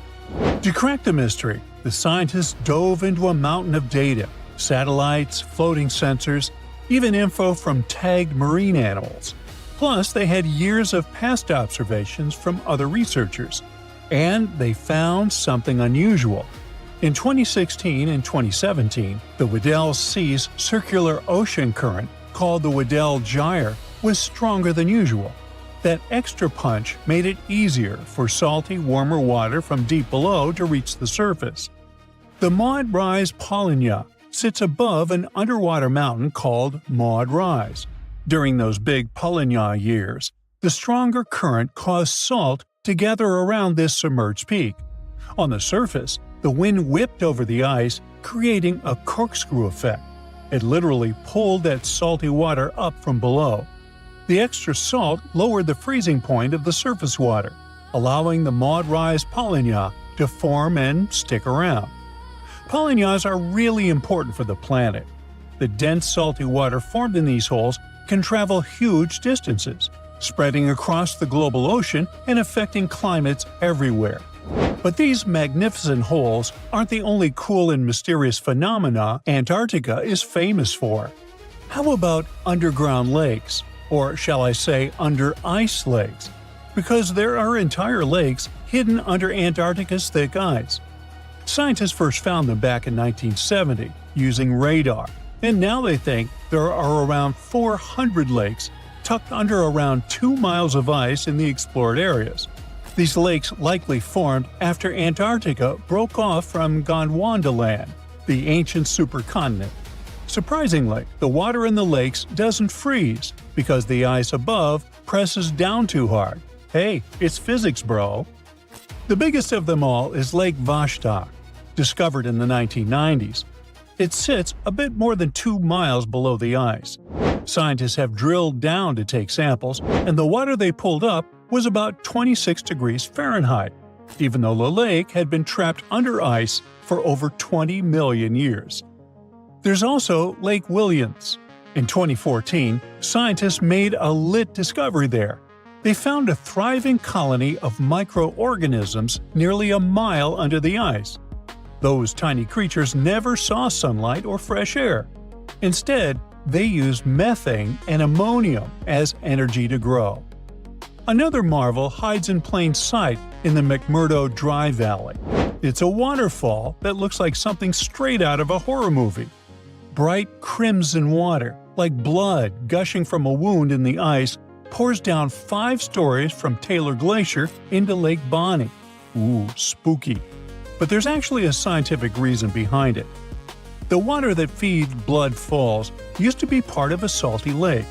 Now, it's completely cut off from the atmosphere because glaciers formed on top of it. Trapped more than 1,300 feet underground, the water has become super salty, 3 times saltier than seawater, and it can't freeze.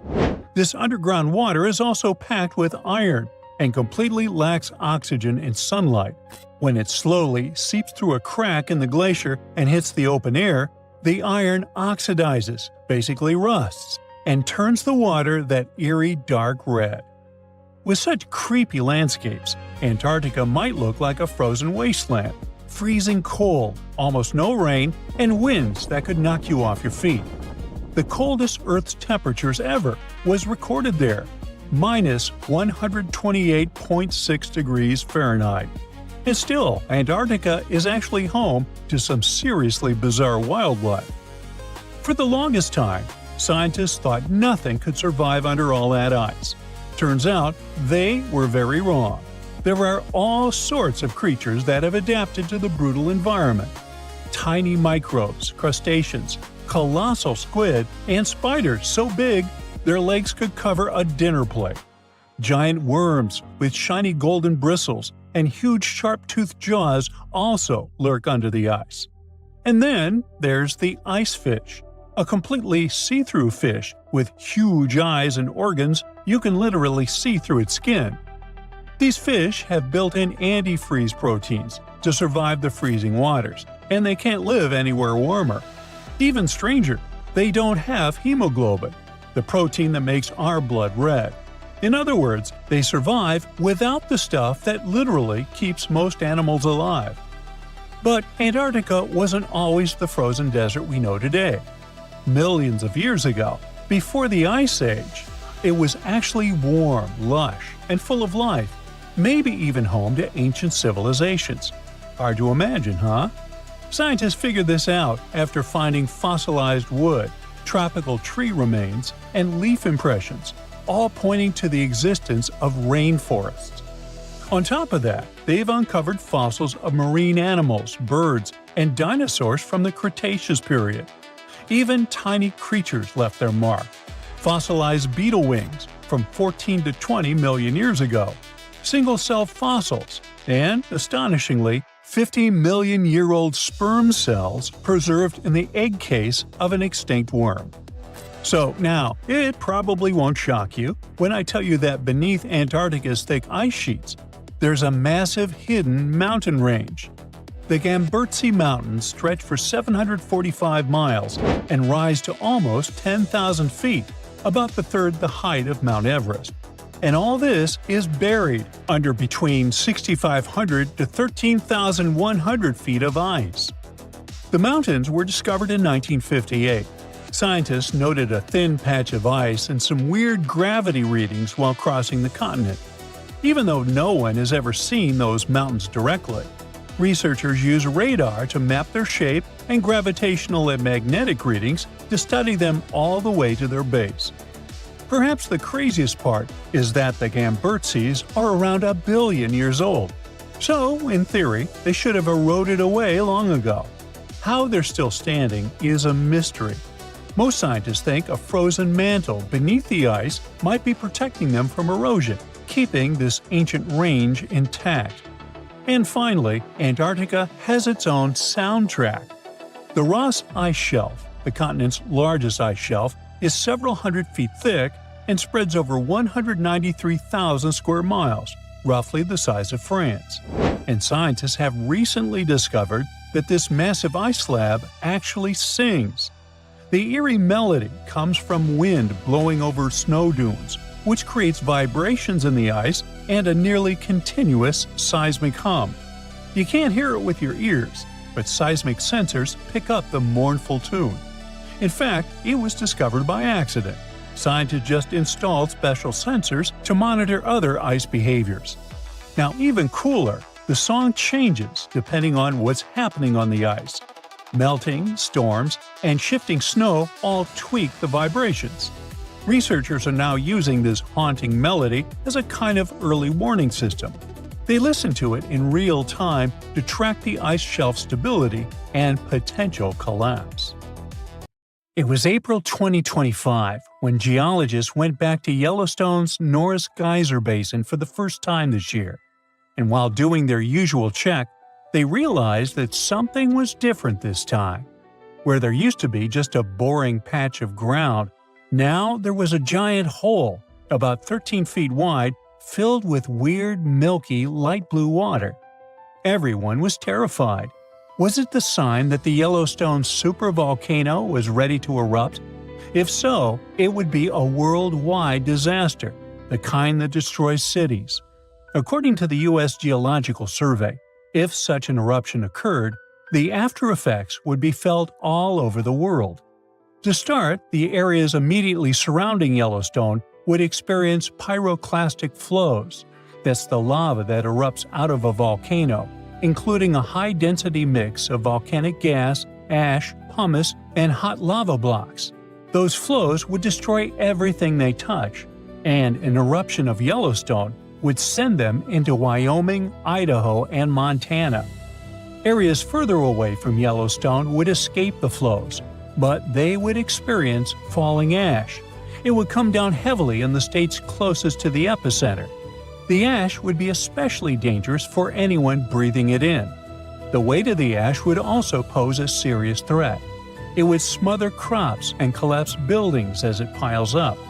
Tragic consequences would be countless, but we'll talk about them later, because soon after the discovery, the weird pit surprised even experts. Geologists found rocks scattered everywhere. Some were about a foot across, and all of them were dusted with gray mud.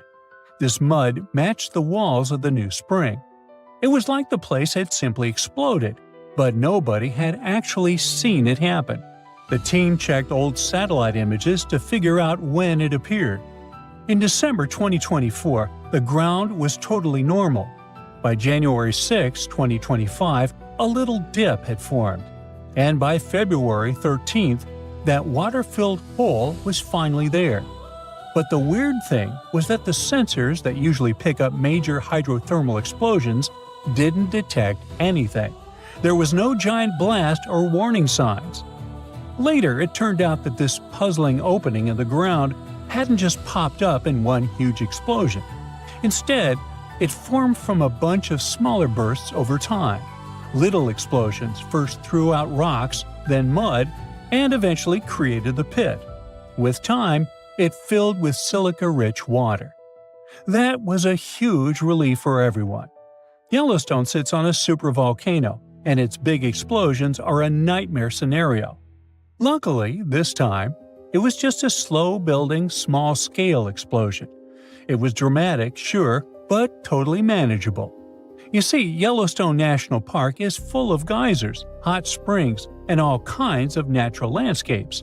But under the surface, things get incredibly intense, all because of the supervolcano. Now, supervolcanoes are often extremely large. They often have no cone at all, since they're typically the remains of gigantic magma chambers. Once, those chambers flared up, leaving behind a caldera. They're usually located over hotspots. It's no surprise that supervolcanoes can produce super eruptions, and when they do it, they blow more than 240 cubic miles of ash, molten rock, and hot gases up into the air. In other words, 4 super eruptions could fill the Grand Canyon to the brim. Supervolcanoes form when huge volumes of scorching hot magma escape from deep underground. This magma rises close to the surface but can't break through Earth's crust. So, a pressurized pool of bubbling magma gathers at a depth of only several miles. The pressure keeps growing because more and more magma is trying to get to the surface. And then, bang, a super eruption occurs. Now, back in 2015, researchers at the University of Utah mapped out the main magma chamber of the Yellowstone supervolcano and were shocked by its size. And then, they found another one below it. Together, these underground magma pools could hold enough molten rock to fill the Grand Canyon 11 times. All that magma pushes up on the ground above, which is why Yellowstone rises about an inch or two every year. That slow lift might not sound like much, but combine it with the fact that Yellowstone is still an active volcano and has a volcanic explosivity index of 8, and it's enough to make you wonder what could happen if things went south. And yes, Yellowstone has indeed been a bit jumpy in recent years. In March 2023, there were 354 earthquakes in the area. Most were tiny, but the biggest hit a magnitude 3.7, part of a swarm of 106 quakes. Now, before you freak out, experts from the Yellowstone Volcano Observatory say there's no need to panic. No eruption is coming anytime soon. Volcanoes don't stick to a schedule. Just because Yellowstone hasn't erupted in a long time doesn't mean it's about to blow.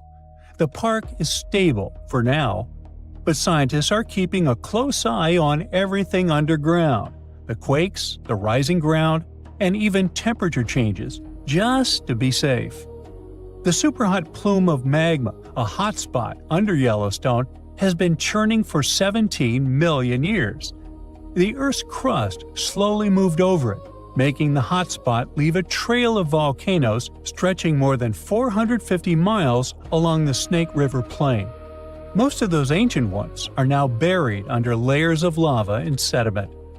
In just the past 2.1 million years, Yellowstone has unleashed 3 cataclysmic eruptions, so massive they managed to reshape the land. Each explosion sent pyroclastic flows, rivers of searing hot rock, ash, and pumice racing outward for miles. The debris piled up in layers hundreds of feet thick, some forming solid lava-like rock. When those eruptions emptied the underground magma chambers, the roof collapsed, forming the massive calderas we see today. Even after those mega eruptions, Yellowstone didn't stop. Between 180,000 and 70,000 years ago, enormous rhyolite lava flows, sometimes over 144 cubic miles, poured out. Some flows followed north-south vent lines. The West Yellowstone flow erupted around 110,000 years ago. The Nez Perez Creek flow followed 160,000 years ago. If you stand at Madison Junction on the caldera's northwest rim, you can see it, a cliff that formed when the Lava Creek Tuff eruption collapsed the land 640,000 years ago. And inside the caldera, you'll see the hardened lava flows snaking across the floor. Figuring out when a supervolcano might blow is like being able to read nature's warning signals. Thousands of years before a massive eruption, the heat underground starts building, and the magma chambers become like ticking pressure cookers. Little signs start showing up. Gas bubbles escape as the pressure shifts, and earthquakes shake the ground. The land above slowly rises. Cracks appear. Hot springs and geysers start acting up, heating even more than usual. Now, what would happen if Yellowstone erupted? Remember those pyroclastic flows we talked about before? They can contain two parts: the lower flow of the hot lava that moves at ground level, and a cloud of ash that follows above the lava level. So the two of them would devastate huge areas. The ash would even reach Europe within 3 to 4 days of the eruption, but it wouldn't be so bad there. After that, it would only take around 2 to 3 weeks before cooler temperatures set in around the globe, all thanks to the sulfur gas that would get to the upper atmosphere after the eruption. Scientists predict that global temperatures would drop by up to 10 to 12 degrees. These consequences could last for 6 to 10 years, putting an end to monsoons, which could cause widespread famine in Asia. Scared? Well, don't be. The good news is that scientists don't believe that the sleeping giant under Yellowstone National Park will wake up in our lifetime. Experts say the next Yellowstone eruption won't likely happen for hundreds of thousands of years. And even then, it may not be that bad, because scientists have discovered that the magma lurking within Yellowstone is actually split up amongst 4 different chambers.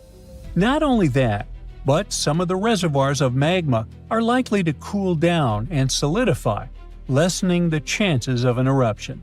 So, while an eruption does sound like it would change the landscape of the world, it's very unlikely to happen anytime soon. Once upon a time, I searched through the jungle, following a map poorly drawn on a piece of cloth. After days of walking, I reached an ancient Mayan temple. As soon as I stepped in, a strange noise echoed. I turned to leave, but suddenly the floor cracked beneath my feet. I fell into a 1,600-year-old tomb. Finally, I got lucky. That day, I walked out with shiny jades, carved seashells, a creepy afterlife mask, and a curse that's been haunting me ever since. Well, okay, maybe it didn't happen exactly like that. Or maybe it didn't happen to me. Sadly, real-life archaeology is not like Indiana Jones movies. However, the findings can be as exciting and important, especially in Belize, where archaeologists just found the first identifiable ruler's tomb in the lost Mayan city of Caracol after 40 years of digging. A team of archaeologists finally unsealed a hidden chamber, buried deep beneath a structure they'd already studied. And inside that tomb, which is indeed around 1,600 years old, was Tikab Shak, the first known king of Caracol. His name is commonly interpreted as Tree Branch Rain Deity, which is poetic and incredibly awesome. King Shak was believed to be a Mayan deity in control of rain, thunder, and lightning. According to folklore, he used axes to strike rain-bearing snakes in the sky to make the rain fall. The buried king is considered to be the dynasty founder. The royal dynasty he founded lasted more than 460 years. And judging by what was buried with him, we can assume that King Shak was greatly celebrated. His tomb had jade beads, carved bones, seashell jewelry, and ritual pottery vessels. One of those vessels shows Ek Chua, the Maya deity of trade, receiving offerings. Others showed bound prisoners.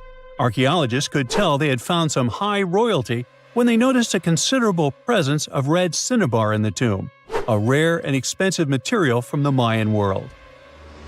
Then there's a jade mosaic mask, pieced together like a puzzle to cover the king's face in brilliant green.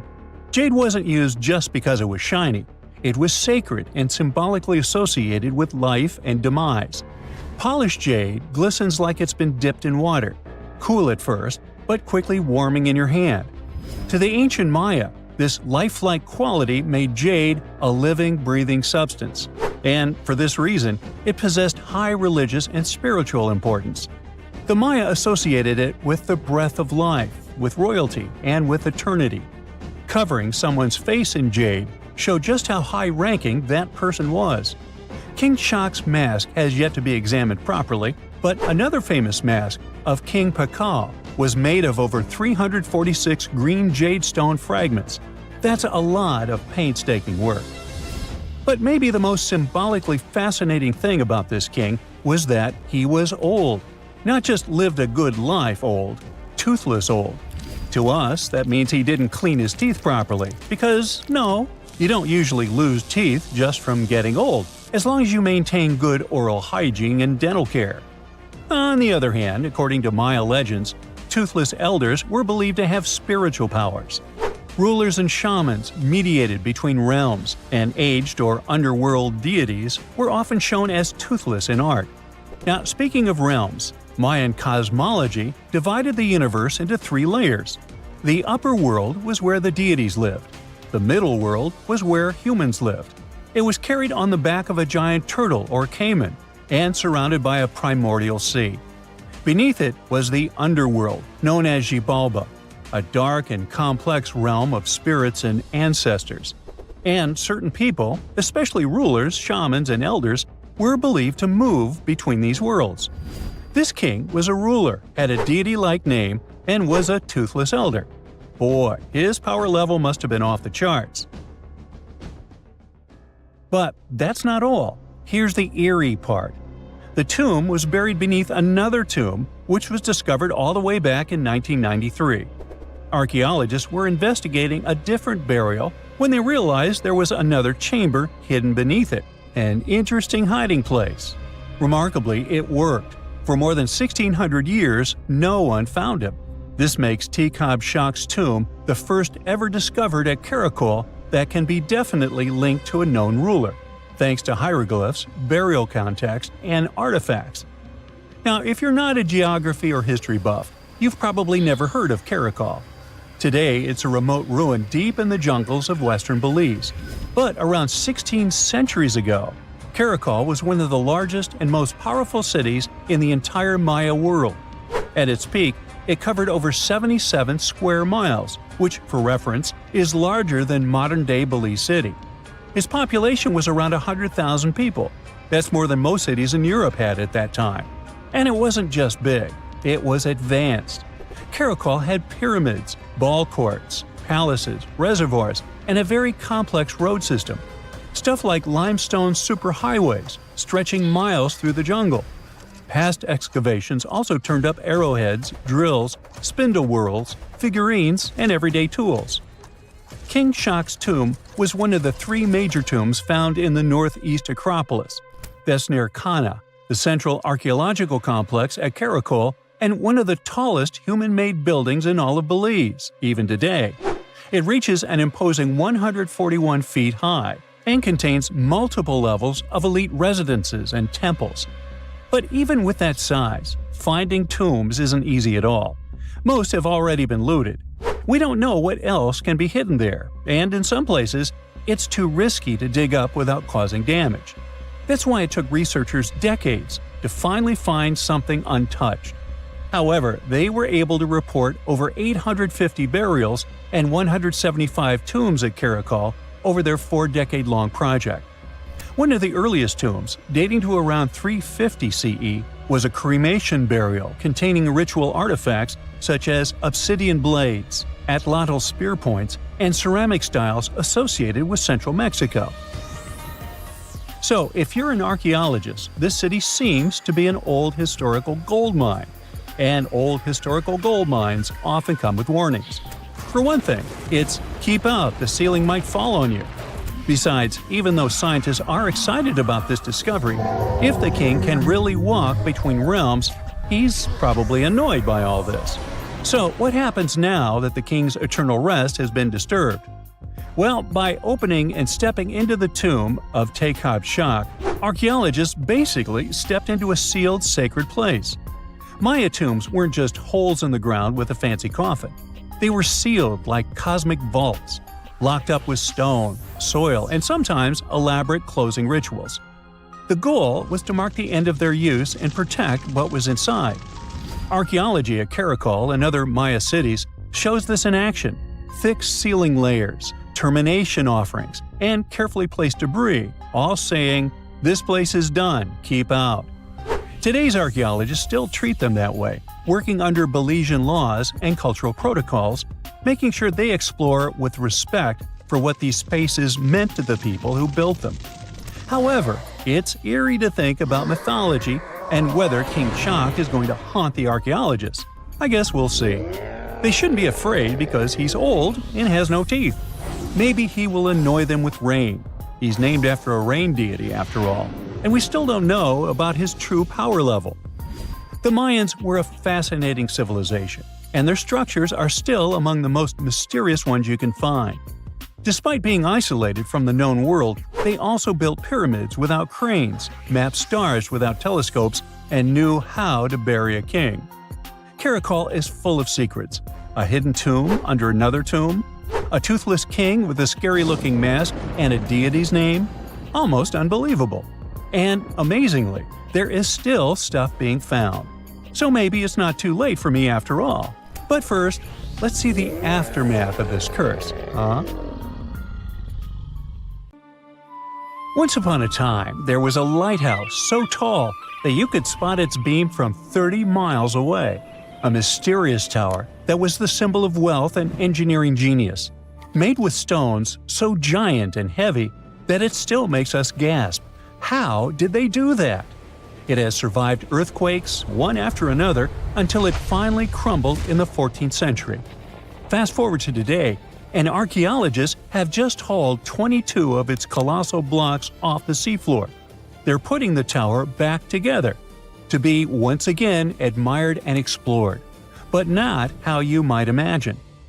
The Lighthouse of Alexandria wasn't just a lighthouse, it was the lighthouse of ancient civilizations, one of the longest-standing world wonders.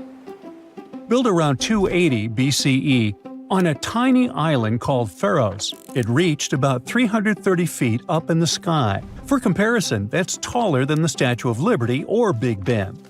Now, keep in mind that this was before cranes, steel beams, or gym enthusiasts, and it becomes awe-inspiring. For sailors, spotting that gleaming tower was like finally seeing your exit sign after hours of driving on the world's most dangerous highway. The lighthouse was a sight for sore eyes, because legend says the waters around Pharos were tricky, full of hidden reefs that could smash ships to pieces. Old sources claim it took about 12 years to build, with the price tag being around 800 Athenian talents of silver, which is an ancient unit of weight close to 57 pounds. That means someone had to haul chests holding 23 tons of coins, without a forklift, most likely across the sea. Wow!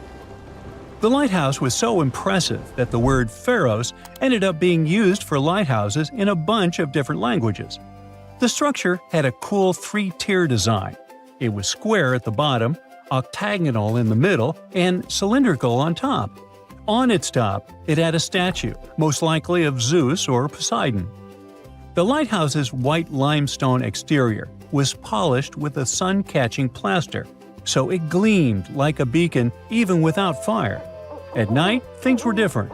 Wood was hard to come by in Egypt, so the fire on top may have been fed with bundles of papyrus roots or even naphtha for a brighter flame. Whatever the fuel, its glow was boosted by a massive polished bronze mirror. Now, bronze mirrors were common back then.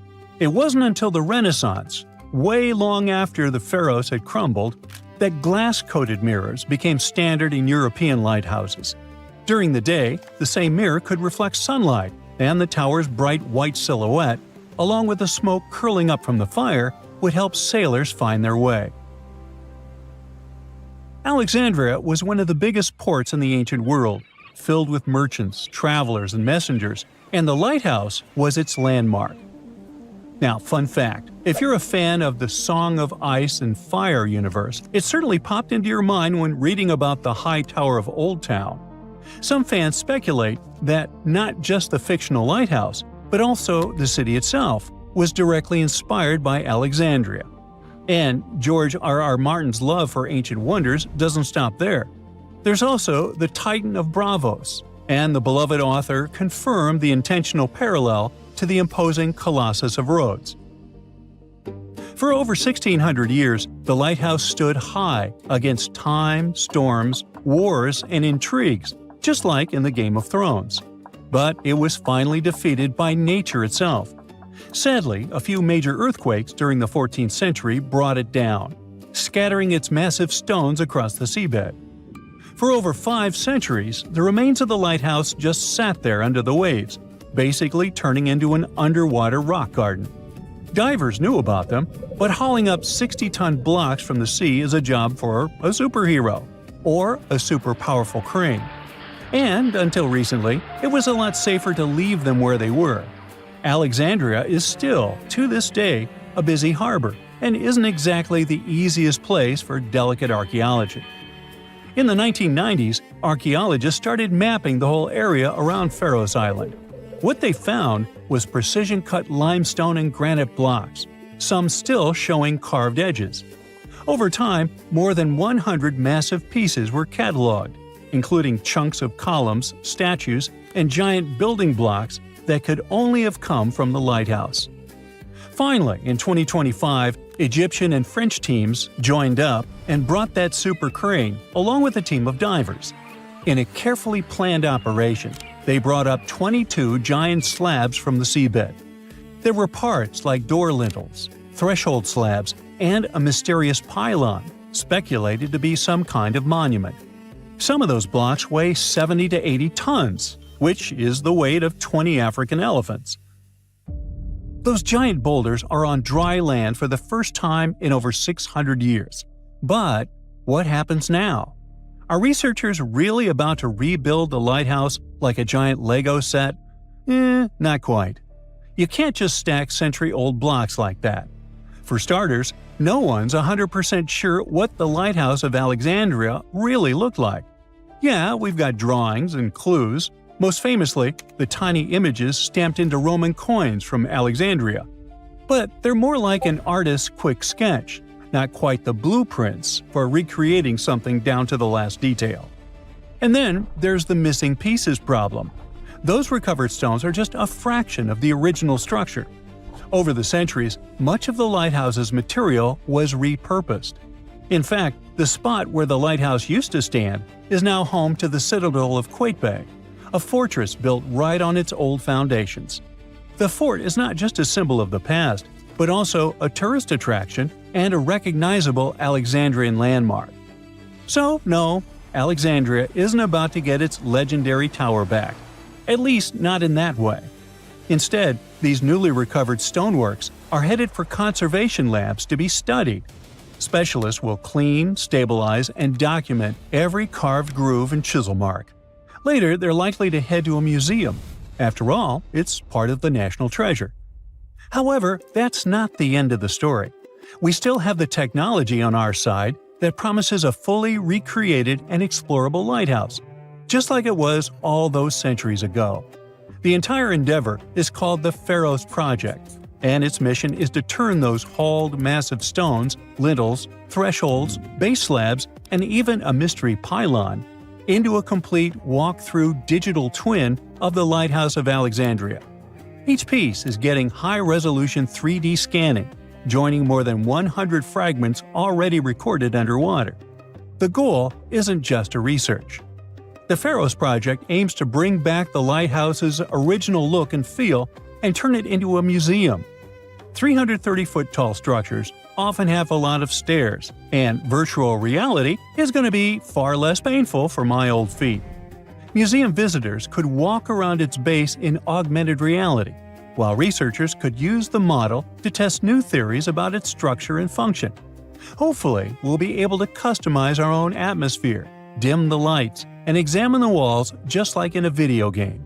Maybe they'll render pigeons and seagulls to make it even more authentic. We still don't have many details, but the entire thing is being recorded and will be made into a documentary. While we don't have booths to time travel, talented designers can bring the past back to the present. They just need the correct concept art. Sure, nowadays you can recreate almost everything in 3D, but the point here is the authenticity, to put it back together exactly how it was. This is what the Project Pharos wants to achieve. Maybe one day, every ancient world wonder will end up being recreated in a similar way. But there's no reason to stop there. Virtual tourism can save time and money. And while nothing can replace the real experience, visiting authentic locations recreated in virtual reality may be the next best option. Locals are already excited. The Citadel of Qaitbay is already drawing people, but now Alexandria is about to get the first digital tourist attraction.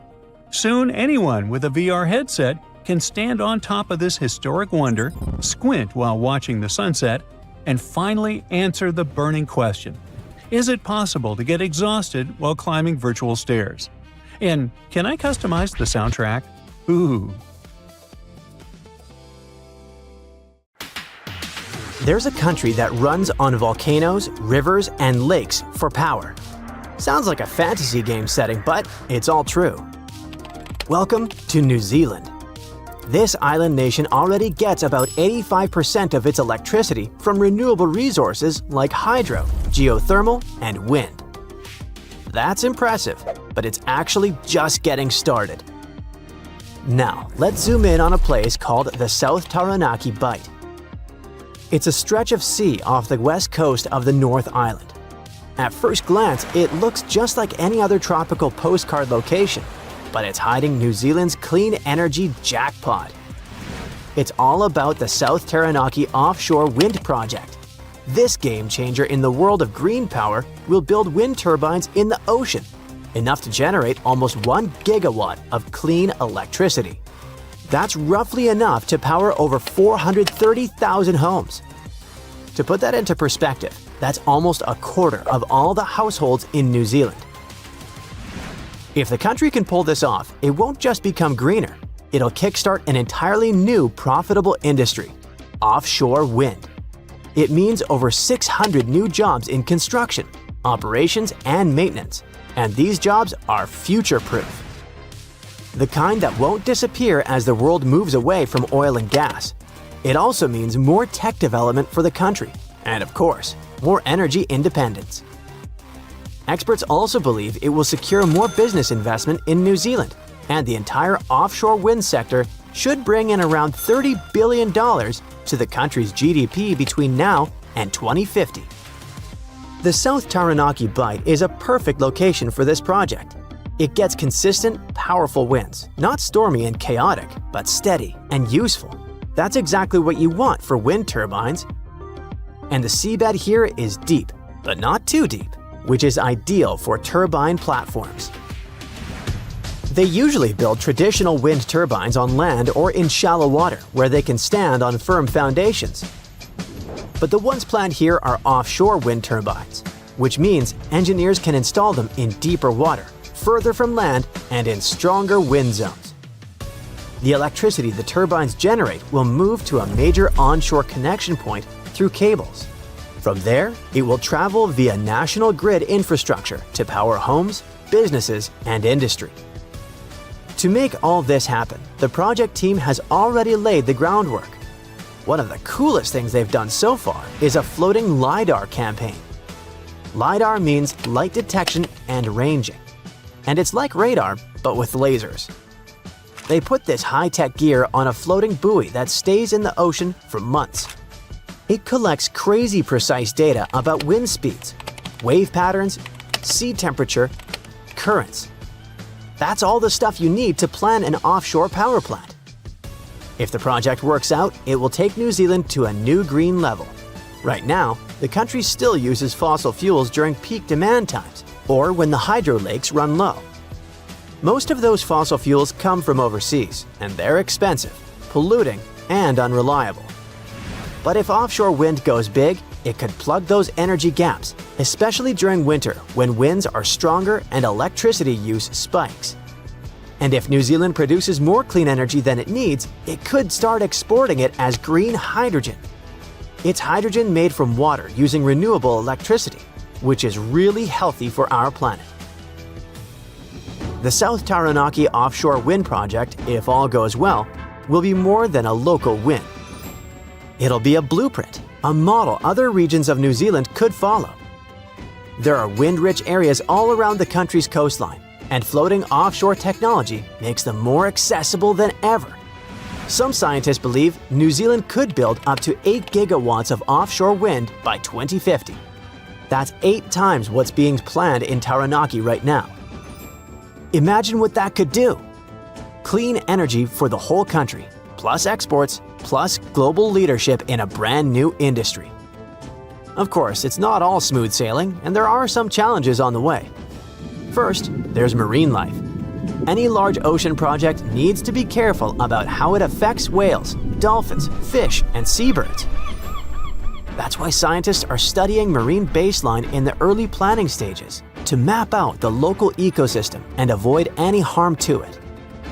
They've already started this process in the Taranaki Bight and are gathering information so turbines can be placed where they'll do the least damage. There's also a high cost. Offshore wind is more expensive than onshore right now, but costs are dropping as the tech improves and scales up. Plus, the long-term benefits, cleaner air, local jobs, energy security, make it worth it. And then there are potential problems with authorities, local tribes, iwi, and the community. They all must support the project for it to become a reality, and it's not always working out.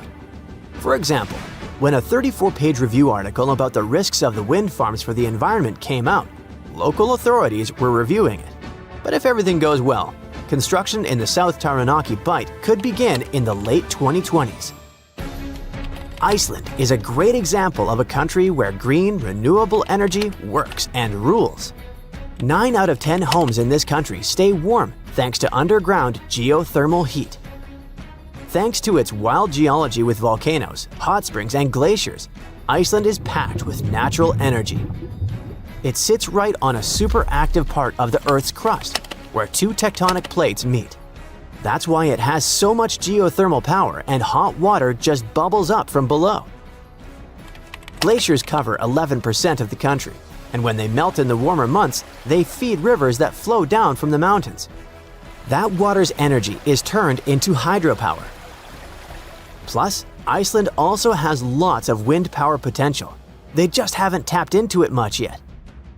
The only major thing still using fossil fuels in Iceland is transport, like cars and planes.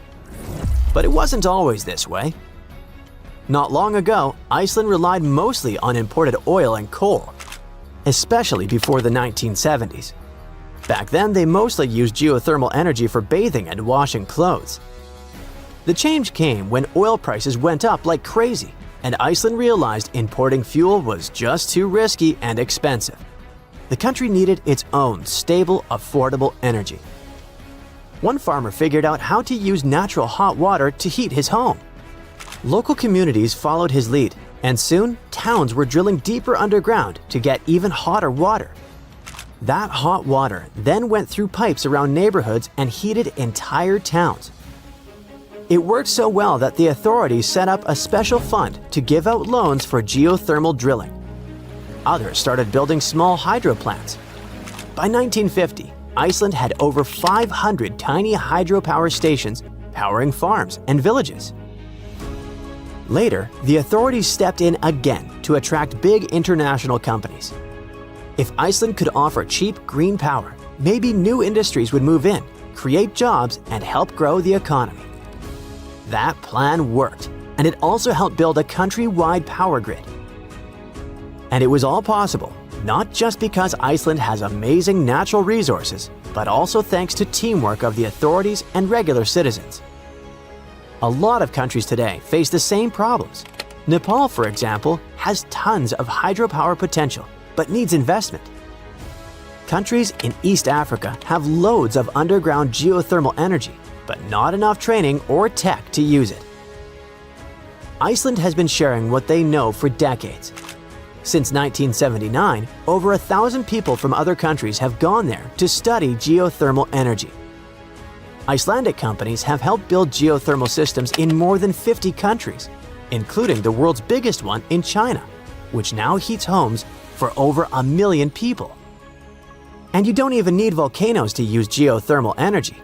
New technology means you can use lower temperatures to heat and cool buildings.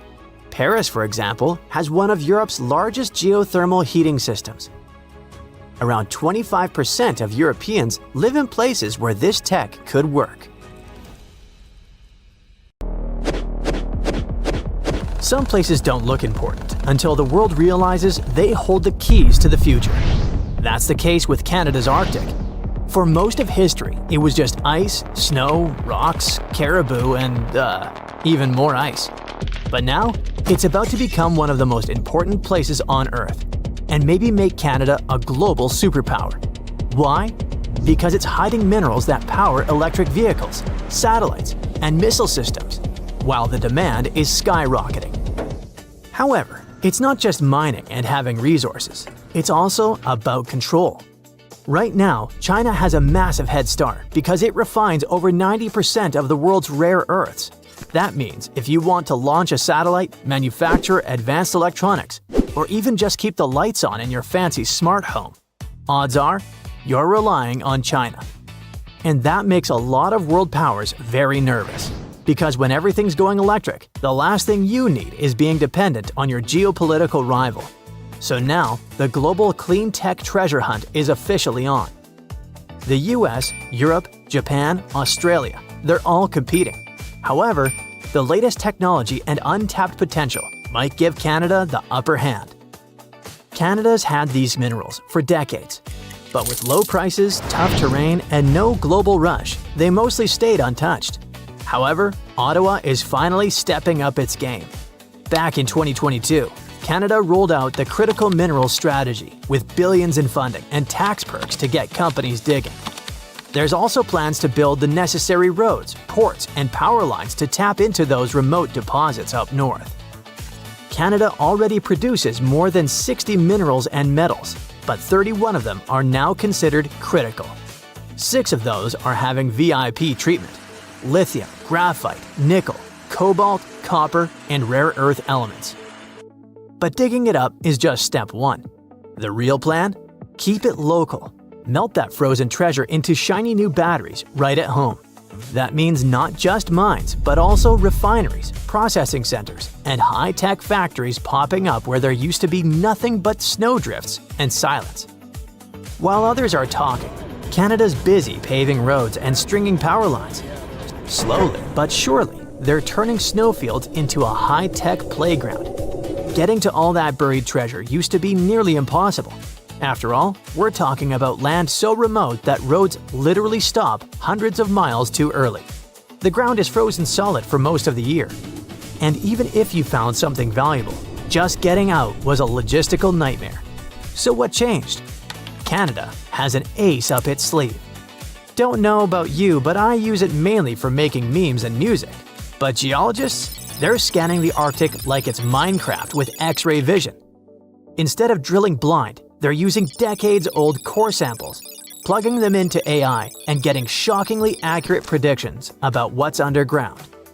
It's like upgrading from a pirate's treasure map to a GPS that actually says, "Dig here." Companies like Geologic AI and Cobalt Metals are already doing this, pouring data into AI and getting X marks the spot hits for nickel, cobalt, and rare earths. In the Northwest Territories, Canada is running a pilot lab that uses AI and digital scanning to reanalyze decades-old rock samples. The goal is to spot hidden mineral deposits that old methods might have missed without digging a single new hole. All that sounds great, but maybe I made it sound simpler than it is. Digging up the Arctic is a logistical nightmare. For starters, this isn't just a remote patch of land. The Canadian Arctic is huge. Almost half the country, stretching over Yukon, the Northwest Territories, and Nunavut. We're talking about a region larger than India, with fewer people than a small city. Most of it is permafrost, wilderness, or ice-covered islands scattered across the Arctic archipelago. Temperatures go from barely 50 degrees Fahrenheit during summer to negative 40 degrees Fahrenheit or colder, with ground that stays frozen for most of the year. Fun fact: did you know that negative 40 degrees happens to be the same as negative 40 degrees Celsius? It's the one temperature where both scales intersect. They climb at different rates, but eventually cross paths when it gets cold enough. Just a small trivia nugget for weather nerds like me. Anyways, you can't just roll in a truck and break ground in the Arctic. Up there, roads just stop. Want to build something? It can take years. and one nasty winter can put everything on ice. And if you want to continue up north, you need more of everything. More food, more fuel, more machines, which means even more money. Speaking of money, another chilling fact is how much this all costs. Mining in the far north is way more expensive than doing it in, say, Australia or Chile. An AI might tell you where the minerals are, but people and big machines still have to dig, and that costs a fortune. But that's not all. Most of the Canadian North is Indigenous land. First Nations, Inuit, and Métis communities have lived there for thousands of years, and mineral hotspots often sit right on their ancestral grounds. So when Canada talks about unlocking the Arctic, it's not just a question of roads and robots. It's a question of partnership and collaboration. And that's not optional. Legally, projects on Indigenous land require consultation and, in many cases, consent. The good news, some communities aren't just involved, they're leading the way. In regions like Nunavut and the Northwest Territories, Indigenous-owned corporations and world powers are already shaping how development happens on their terms. If Canada wants to pull this off, it's going to need more than tech and funding. It's going to need trust. So with all that in mind, can Canada pull this off? Honestly? With technological advancements and partnerships, it doesn't seem impossible. But Canada isn't just doing one thing right. It's doing a bunch of things at the same time. Let's recap. Hidden resources? Checked. New strategy? In place. Big funding? Approved. AI tools? Deployed. Indigenous partnerships? Underway. Infrastructure? Already breaking ground. It's a snowball turning into an avalanche. Exploration boosts investment. Investment speeds up roads. Roads unlock more deposits.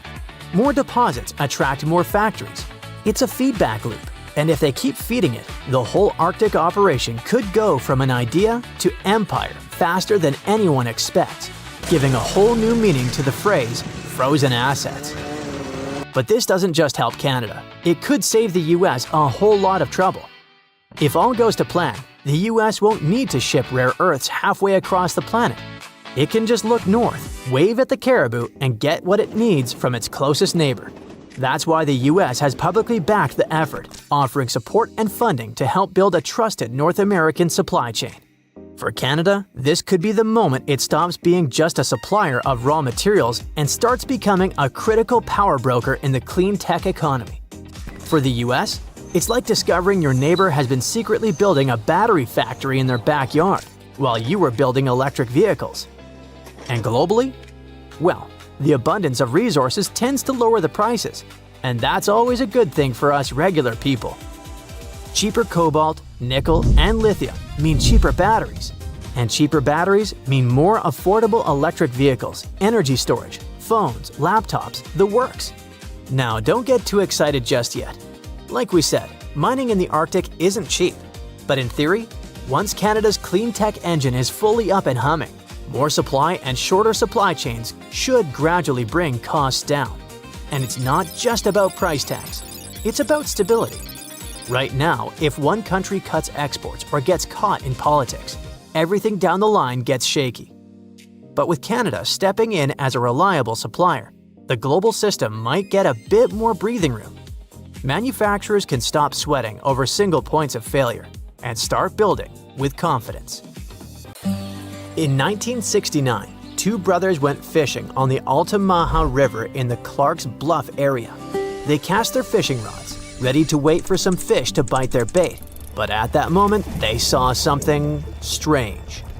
At first, they thought it was a sturgeon, but then they saw that the length of this sturgeon was about 13 feet, almost as tall as two basketball players. Of course, such a size didn't frighten the brothers because some species of sturgeon can reach a length of 24 feet, which is about 3.5 basketball players. Something else surprised them.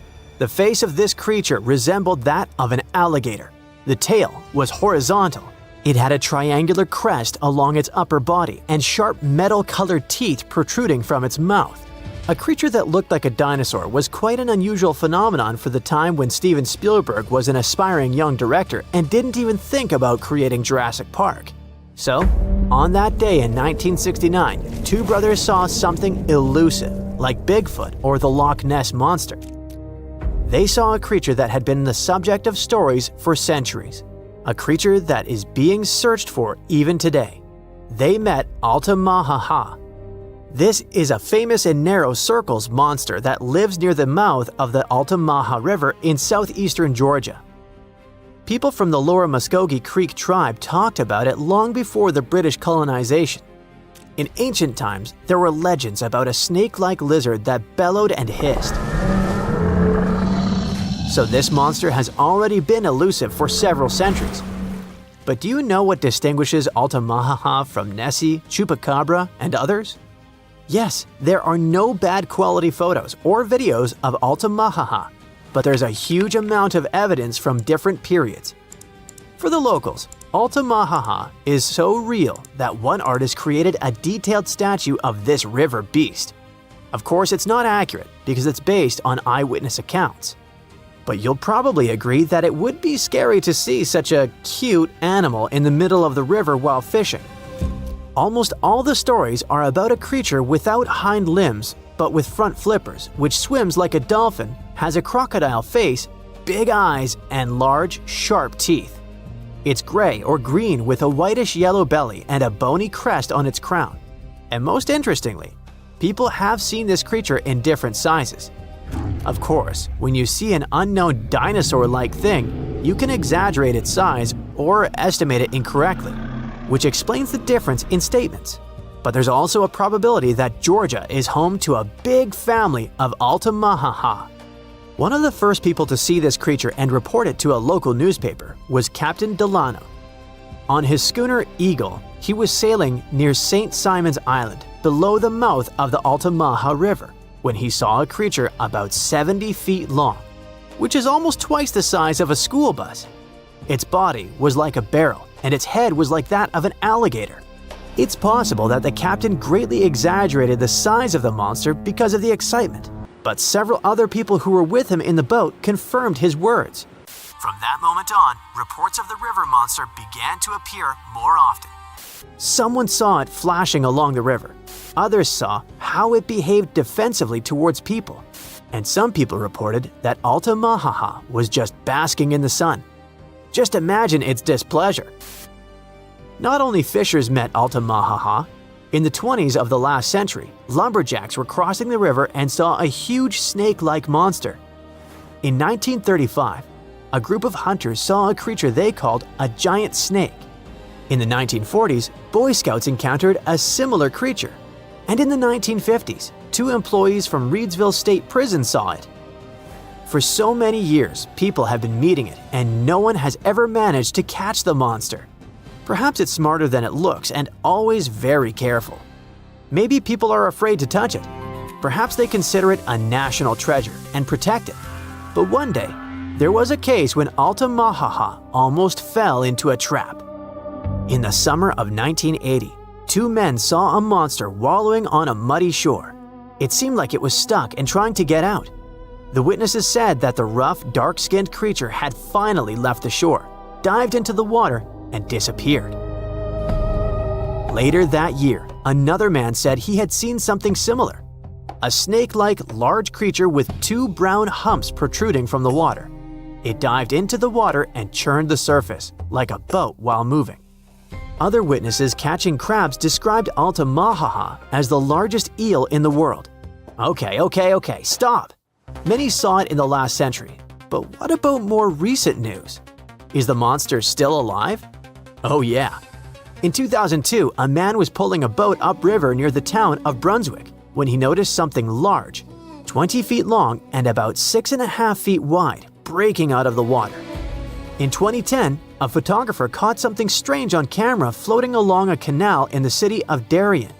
And these cases are just the ones we know about. Surely, many people have seen this thing but haven't talked about it in newspapers or on the internet. If you don't believe these stories, you can go to Darien, get on a boat, and ride along the river to see this monster with your own eyes. Yes, according to reports, this creature always tries to avoid people. It's very cautious, but all the same, you should not get too close to this water lizard twice the size of a school bus. go to the Museum of Darien to take a photo of the Altamaha statue. There are also souvenirs with the image of this monster. But let's assume that you or someone else managed not only to take a clear photo of the Altamaha, but also catch it. What is the next course of action? What are you going to tell the world, and how will the world react to it?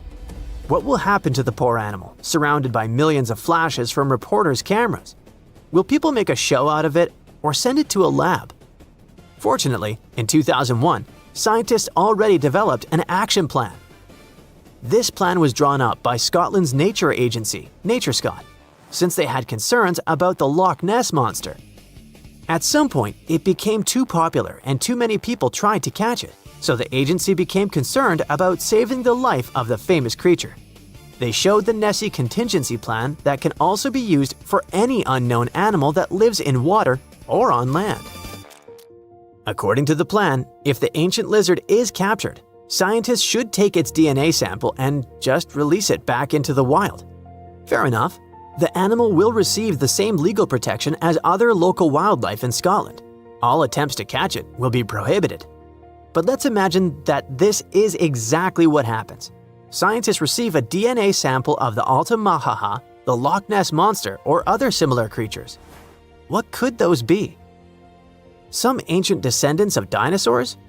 For example, the plesiosaur looks like a distant relative of these monsters.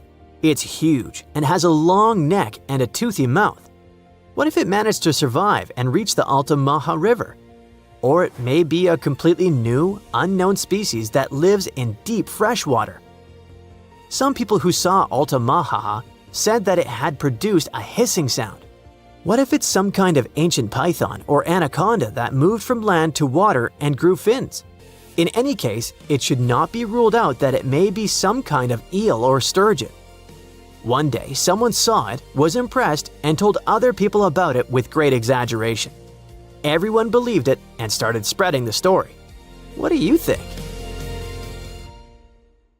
In 1994, the Sherman family bought a small ranch in the state of Utah, 150 miles southeast of Salt Lake City. A spacious house, beautiful nature, a starry sky. One night, Terry Sherman heard a strange noise coming from the outside. He went out of the house and saw a huge wolf. He had never seen a wolf of this size. Terry chased the animal away and ran after it, but the wolf's tracks were lost. It was as if it had disappeared into thin air. This was just one of the many creepy and strange cases that occurred at Skinwalker Ranch. The land where the farm is located used to be inhabited by the Ute people. In the past, they clashed with the Navajo, who, according to legend, sent skinwalkers on them. According to locals, a skinwalker is an evil witch who can take the form of any animal or human. There are rumors that skinwalkers still wander in this area.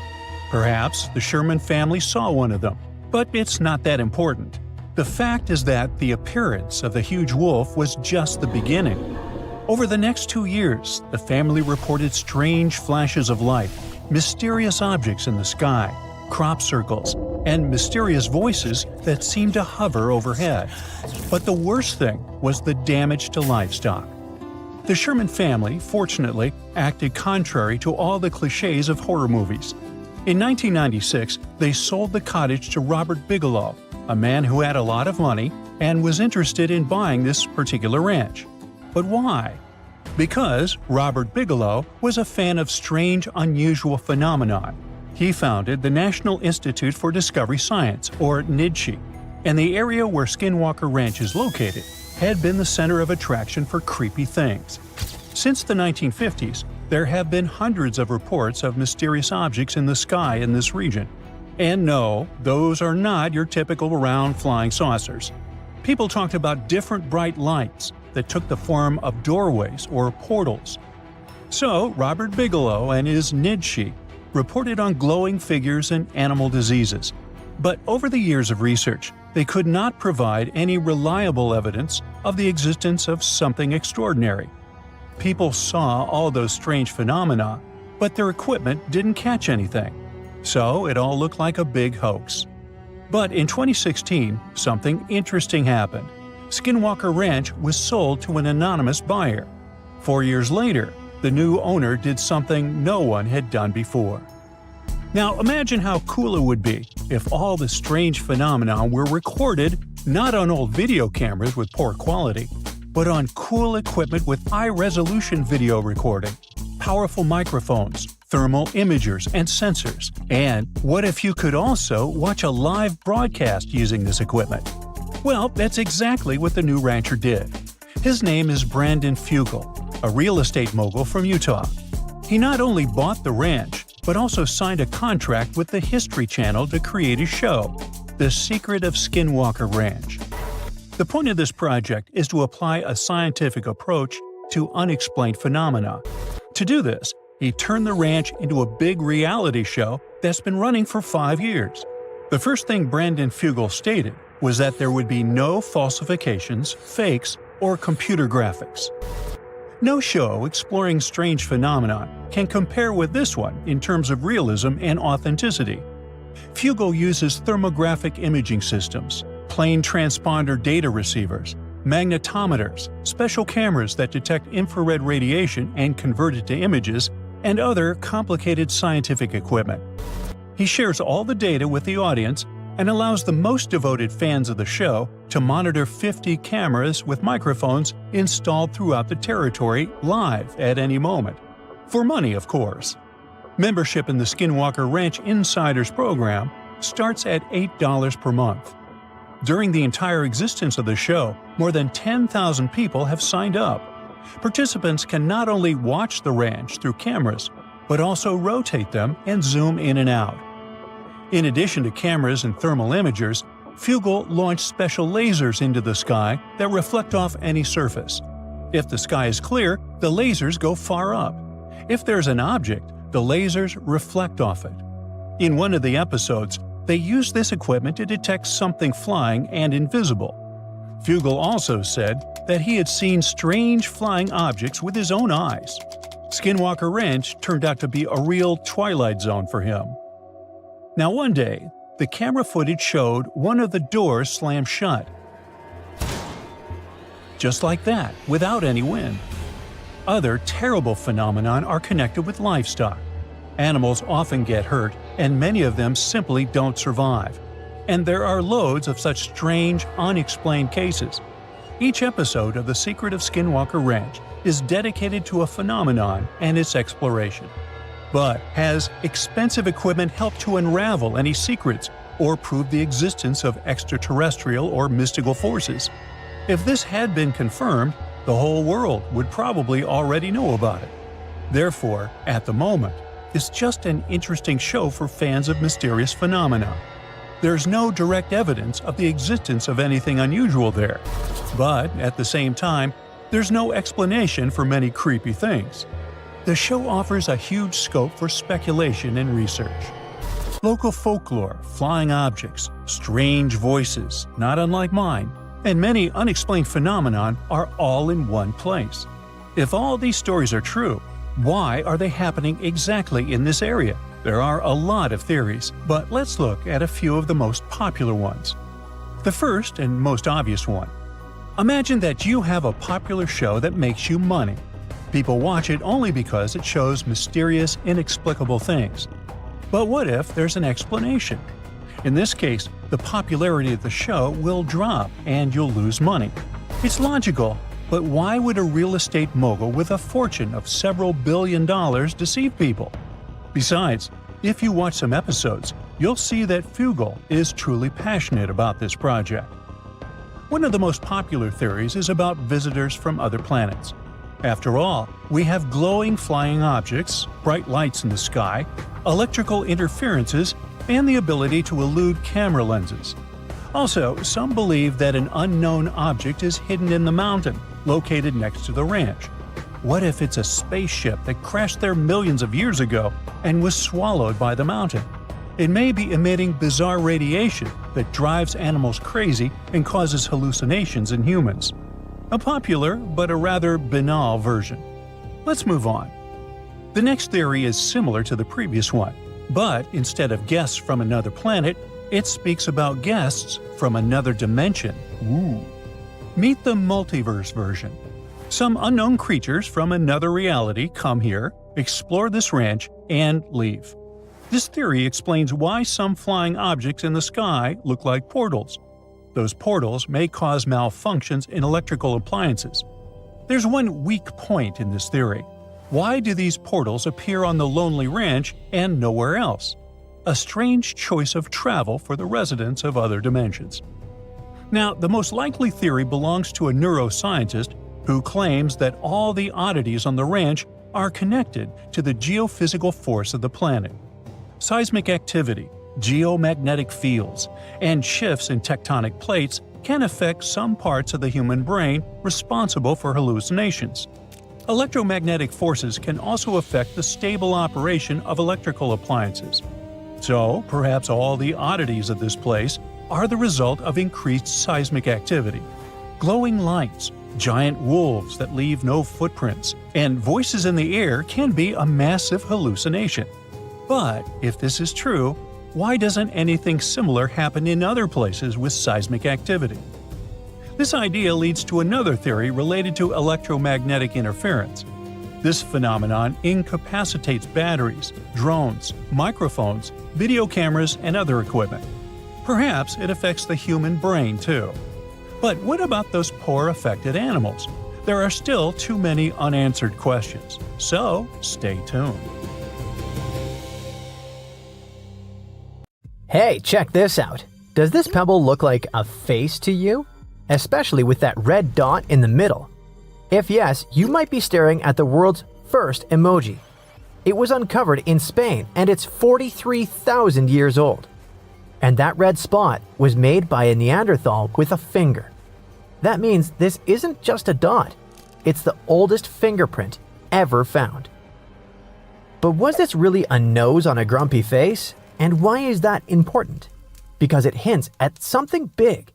A mind seeing shapes, then choosing to add meaning. The palm-sized rock was discovered in a Paleolithic rock shelter tucked away under some light-colored chalky cliffs.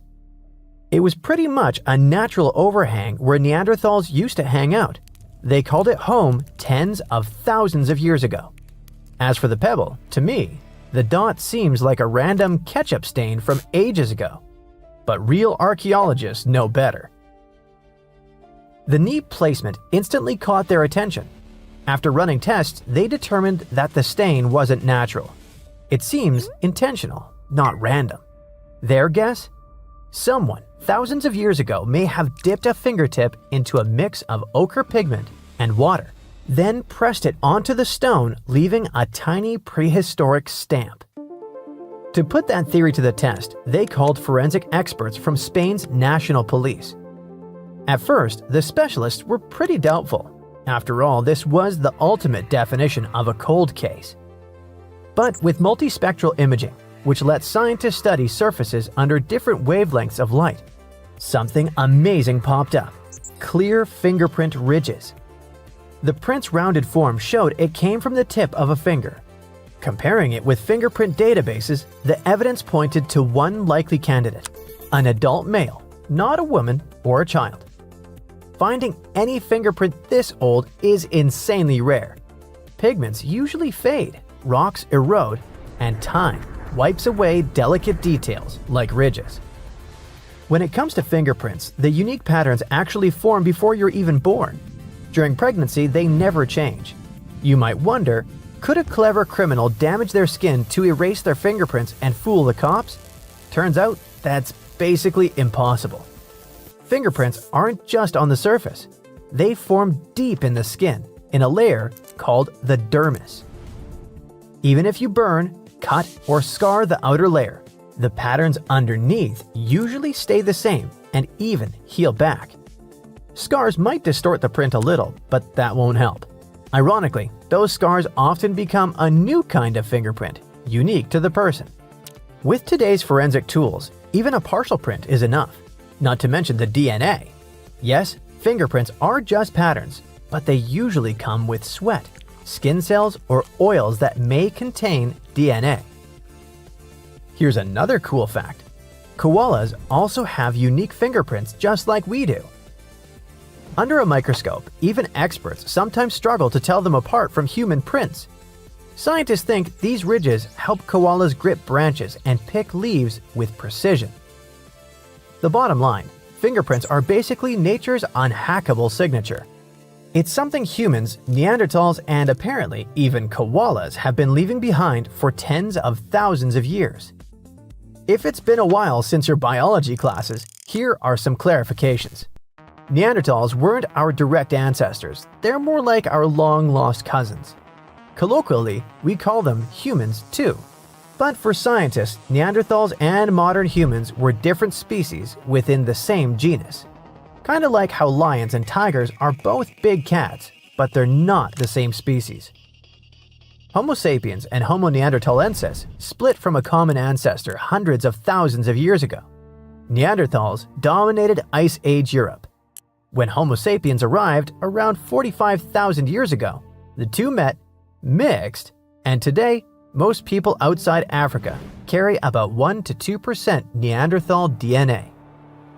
Eventually, the balance shifted. Within just a few thousand years, Neanderthals disappeared, while modern humans kept spreading. Scientists think it was a mix of different factors. Shifting climates made food scarce, new neighbors brought competition, and their small, scattered populations just made survival even tougher. Now, here's why this little fingerprint is such a big deal. For decades, scientists thought Neanderthals were just built for survival. Strong, but simple. Homo sapiens were supposed to be the creative ones. For a long time, scientists thought they were special because they could think in symbols. Tens of thousands of years ago, our ancestors carved patterns into stones, painted animals on cave walls, and wore beads and pigments as decoration. The earliest proof of symbolic art comes from Blombos Cave in South Africa, where humans etched deliberate designs on pieces of red ochre over 70,000 years ago. Those symbols had no survival purpose. Researchers believe they were expressions of ideas, identity, and meaning. That ability to imagine and represent things we couldn't see was thought to be uniquely human. But this one tiny red dot on a stone challenges that idea. See, the stone already looked like a face, and someone all the way back deliberately pressed a red nose right where it should be. That's symbolic thinking. That could mean that Neanderthals weren't just making tools and hunting mammoths. Perhaps they were able to imagine things. And this isn't just the only clue. This fingerprint is part of a growing pattern that shows Neanderthals were way more like us than we ever believed. For example, in Cova Negra, Spain, archaeologists uncovered the skeleton of a Neanderthal child who had a serious ear condition that made life incredibly hard. However, the little one lived to be around 6 years old. Now, remember, this was the Ice Age. Just managing on your own was challenging. Survival was tough. Food was scarce and danger was everywhere. Yet, someone made sure that the child was looked after, fed, and kept safe. Scientists believe that this shows a trait of compassion, something we once believed only our species was capable of. In Iraq, scientists found a Neanderthal skeleton sprinkled with flower pollen. Sounds random. Maybe not. Some believe it was part of a funeral ritual, like the world's first floral tribute. If that's true, Neanderthals weren't just surviving, they were remembering and honoring life. Neanderthals were apparently quite resourceful. Around 176,000 years ago, they were stacking stalagmites into neat circles in Bruniquel Cave in France.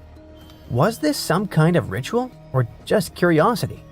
Maybe this means that they had the idea of planning and changing their surroundings. Then around 130,000 years ago, they took eagle talons and turned them into jewelry in Croatia. Yep, early bling. This suggests they were into looking good and possibly showing off a bit socially. There were no sewing machines back then, but Neanderthals had stone scrapers and even bone needles. With those, they crafted animal skin outfits that were perfect for the freezing Ice Age climate. When you step back and consider all of these, that tiny red fingerprint isn't just a mark on stone. If it was meant to represent a nose, it's part of a much bigger story. Neanderthals cared for one another, crafted tools and clothing, created jewelry, painted on cave walls, and built mysterious structures deep in caves. Basically, they were thinking a lot more like us than we used to imagine. And here's the fun part. What if that little red dot wasn't meant to be a nose at all? Maybe it was a joke, a charm, or just a doodle. Heck, it could have been the first face meme scratched onto rock. Whatever it was, unless it really was an accident, it shows imagination. So the next time you send an emoji, remember that Neanderthals had the same idea. Personally, I like that it's a grumpy one, but at the very least, we now have the oldest fingerprint ever discovered. That alone is extraordinary. But add the fact that the print was placed right on a stone that already resembled a face, and suddenly, the questions multiply. Let's hope the researchers discover more about it so we can know for sure. What we do know is that 43,000 years ago, a Neanderthal pressed a finger onto stone and left us with one of the most personal signatures in prehistory. Ooh, lava explosions, dramatic collapses, entire waterfall disappearing. Hey, what's going on? Well, iconic landmarks disappear for all sorts of reasons. Guaira Falls, for example, used to be one of the loudest, most powerful waterfalls on the planet, more than 3 times the volume of Niagara Falls in New York. It was located on the border between Brazil and Paraguay and had this insane flow of 3.5 million gallons of water per second. But in the 1970s, the authorities of both countries decided to build the Itaipu Dam, which now supplies a large amount of electricity to Brazil. Renewable energy is great, but it became possible at the cost of one of Earth's greatest natural wonders. The Guaira Falls became covered by the rising water from the reservoir and disappeared for good. Hundreds of people gathered to say their goodbyes and held a proper local ritual of remembrance for the deceased in the memory of the falls. So next up, we have a Game of Thrones favorite, the Azure Window in Malta. This gorgeous limestone jutted out into the Mediterranean as early as the 19th century. It was born thanks to the sea erosion of a limestone cliff face. Between the 1980s and the 2000s, parts of the top slab of the arch already collapsed, and fishers wouldn't come close to it in their boats. But it didn't stop the tourists, who would still walk across the top, even though everyone knew the arch was eroding fast. In March 2017, during a heavy storm, the whole thing collapsed into the sea. Just like that, a 92-foot masterpiece of nature crumbled in seconds. Now, no one was hurt, but the island of Gozo lost its most famous landmark forever. Now, only underwater divers can admire the ruins. Our next destination, the pink and white terraces of New Zealand, were natural staircases that formed thanks to mineral-rich water pouring down volcanic rock. Once the water hit the cooler air, those minerals hardened really fast, kind of like how sugar turns into rock candy when it cools. That same process is still happening today in places like Yellowstone, with all those steaming geysers and colorful but deadly hot pools. At the White Terraces, boiling hot water full of silica bubbled out of a crater about 100 feet above a lake. It flowed down over around 50 huge curved steps. Across the lake, the pink terraces were a little smaller, but still amazing. Their colors probably came from different minerals in the water or even tiny microbes living there that added some flair. You could soak in the terraces like hot tubs, but make it 19th century and magical. Then, in 1886, Mount Tarawea erupted. Ash, lava, earthquakes, and the terraces vanished, either buried under layers of ash or sunk to the bottom of Lake Rotomahana. Hey, I got that right. Meanwhile, for over a century, people thought they were gone forever. But in 2011, someone said they found parts of the terraces under the lake. So maybe they're not entirely gone, but just hiding. Peekaboo. If you've seen The Beach with Leonardo DiCaprio, you definitely know this place, Maya Bay on Phi Phi Lay Island in Thailand. After that movie dropped in 2000, the place went viral. Before viral was even a thing. Soon, thousands of tourists arrived every day with speedboats, sunscreen, plastic trash, all that sort of stuff, which wrecked the coral reef. And in 2018, Thai authorities decided it was time to shut the bay down. After a 4-year recovery, Maya Bay reopened in 2022, but with big-time restrictions. Boats can't come directly in, swimming is limited, and the number of tourists is capped daily. Plus, they now close the idyllic location during the less popular rainy season to let the natural resources and ecosystems recover. So yeah, it's technically back, but the wild original version of Maya Bay is gone for good. Meanwhile, once upon a time, there was a giant cliff face in New Hampshire, which looked exactly like an old man's profile. See? There was a jaw, forehead, and even a nose. That was called the young woman on the porch. No, not really. It was the old man of the mountain, made of granite ledges perched on Cannon Mountain in Franconia Notch. With some severe freezing and thawing after the retreat of glaciers 12,000 years ago, the rock took the shape of that face, 40 feet tall and 25 feet wide. People first wrote about it in the early 1800s, and it became a symbol of New Hampshire. It even appears on license plates and the state quarter. But even with all that public love and many attempts to patch the cracks with steel rods, cement, and chains, the face couldn't last forever. Sometime between midnight and 2 a.m. on May 3, 2003, it collapsed and was gone forever. A geologic facelift, I would call it.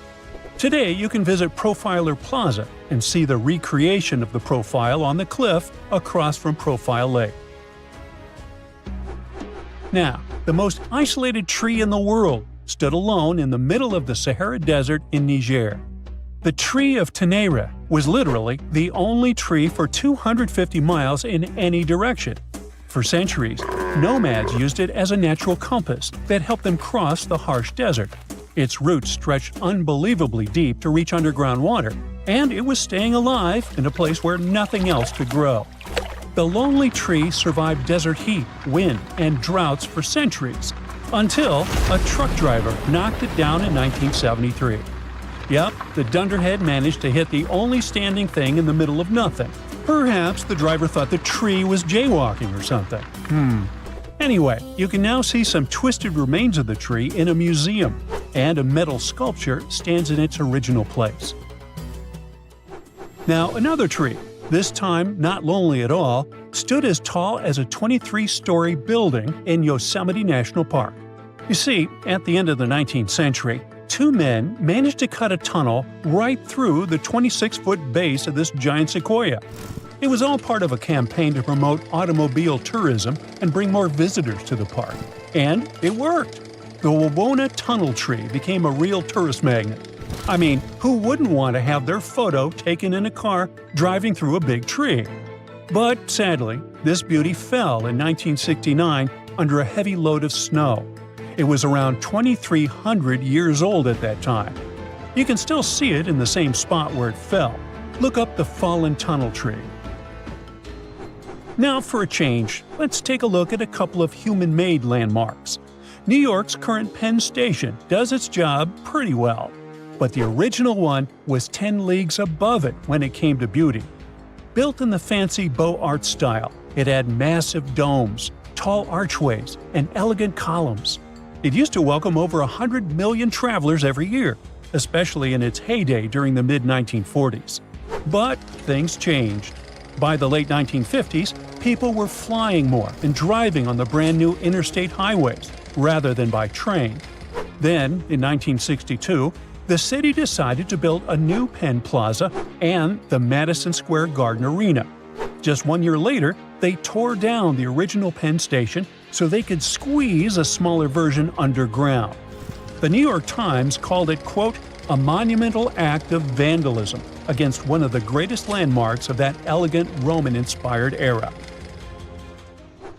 Now, back on the Pacific Coast, the Sutro Baths opened in San Francisco in 1896.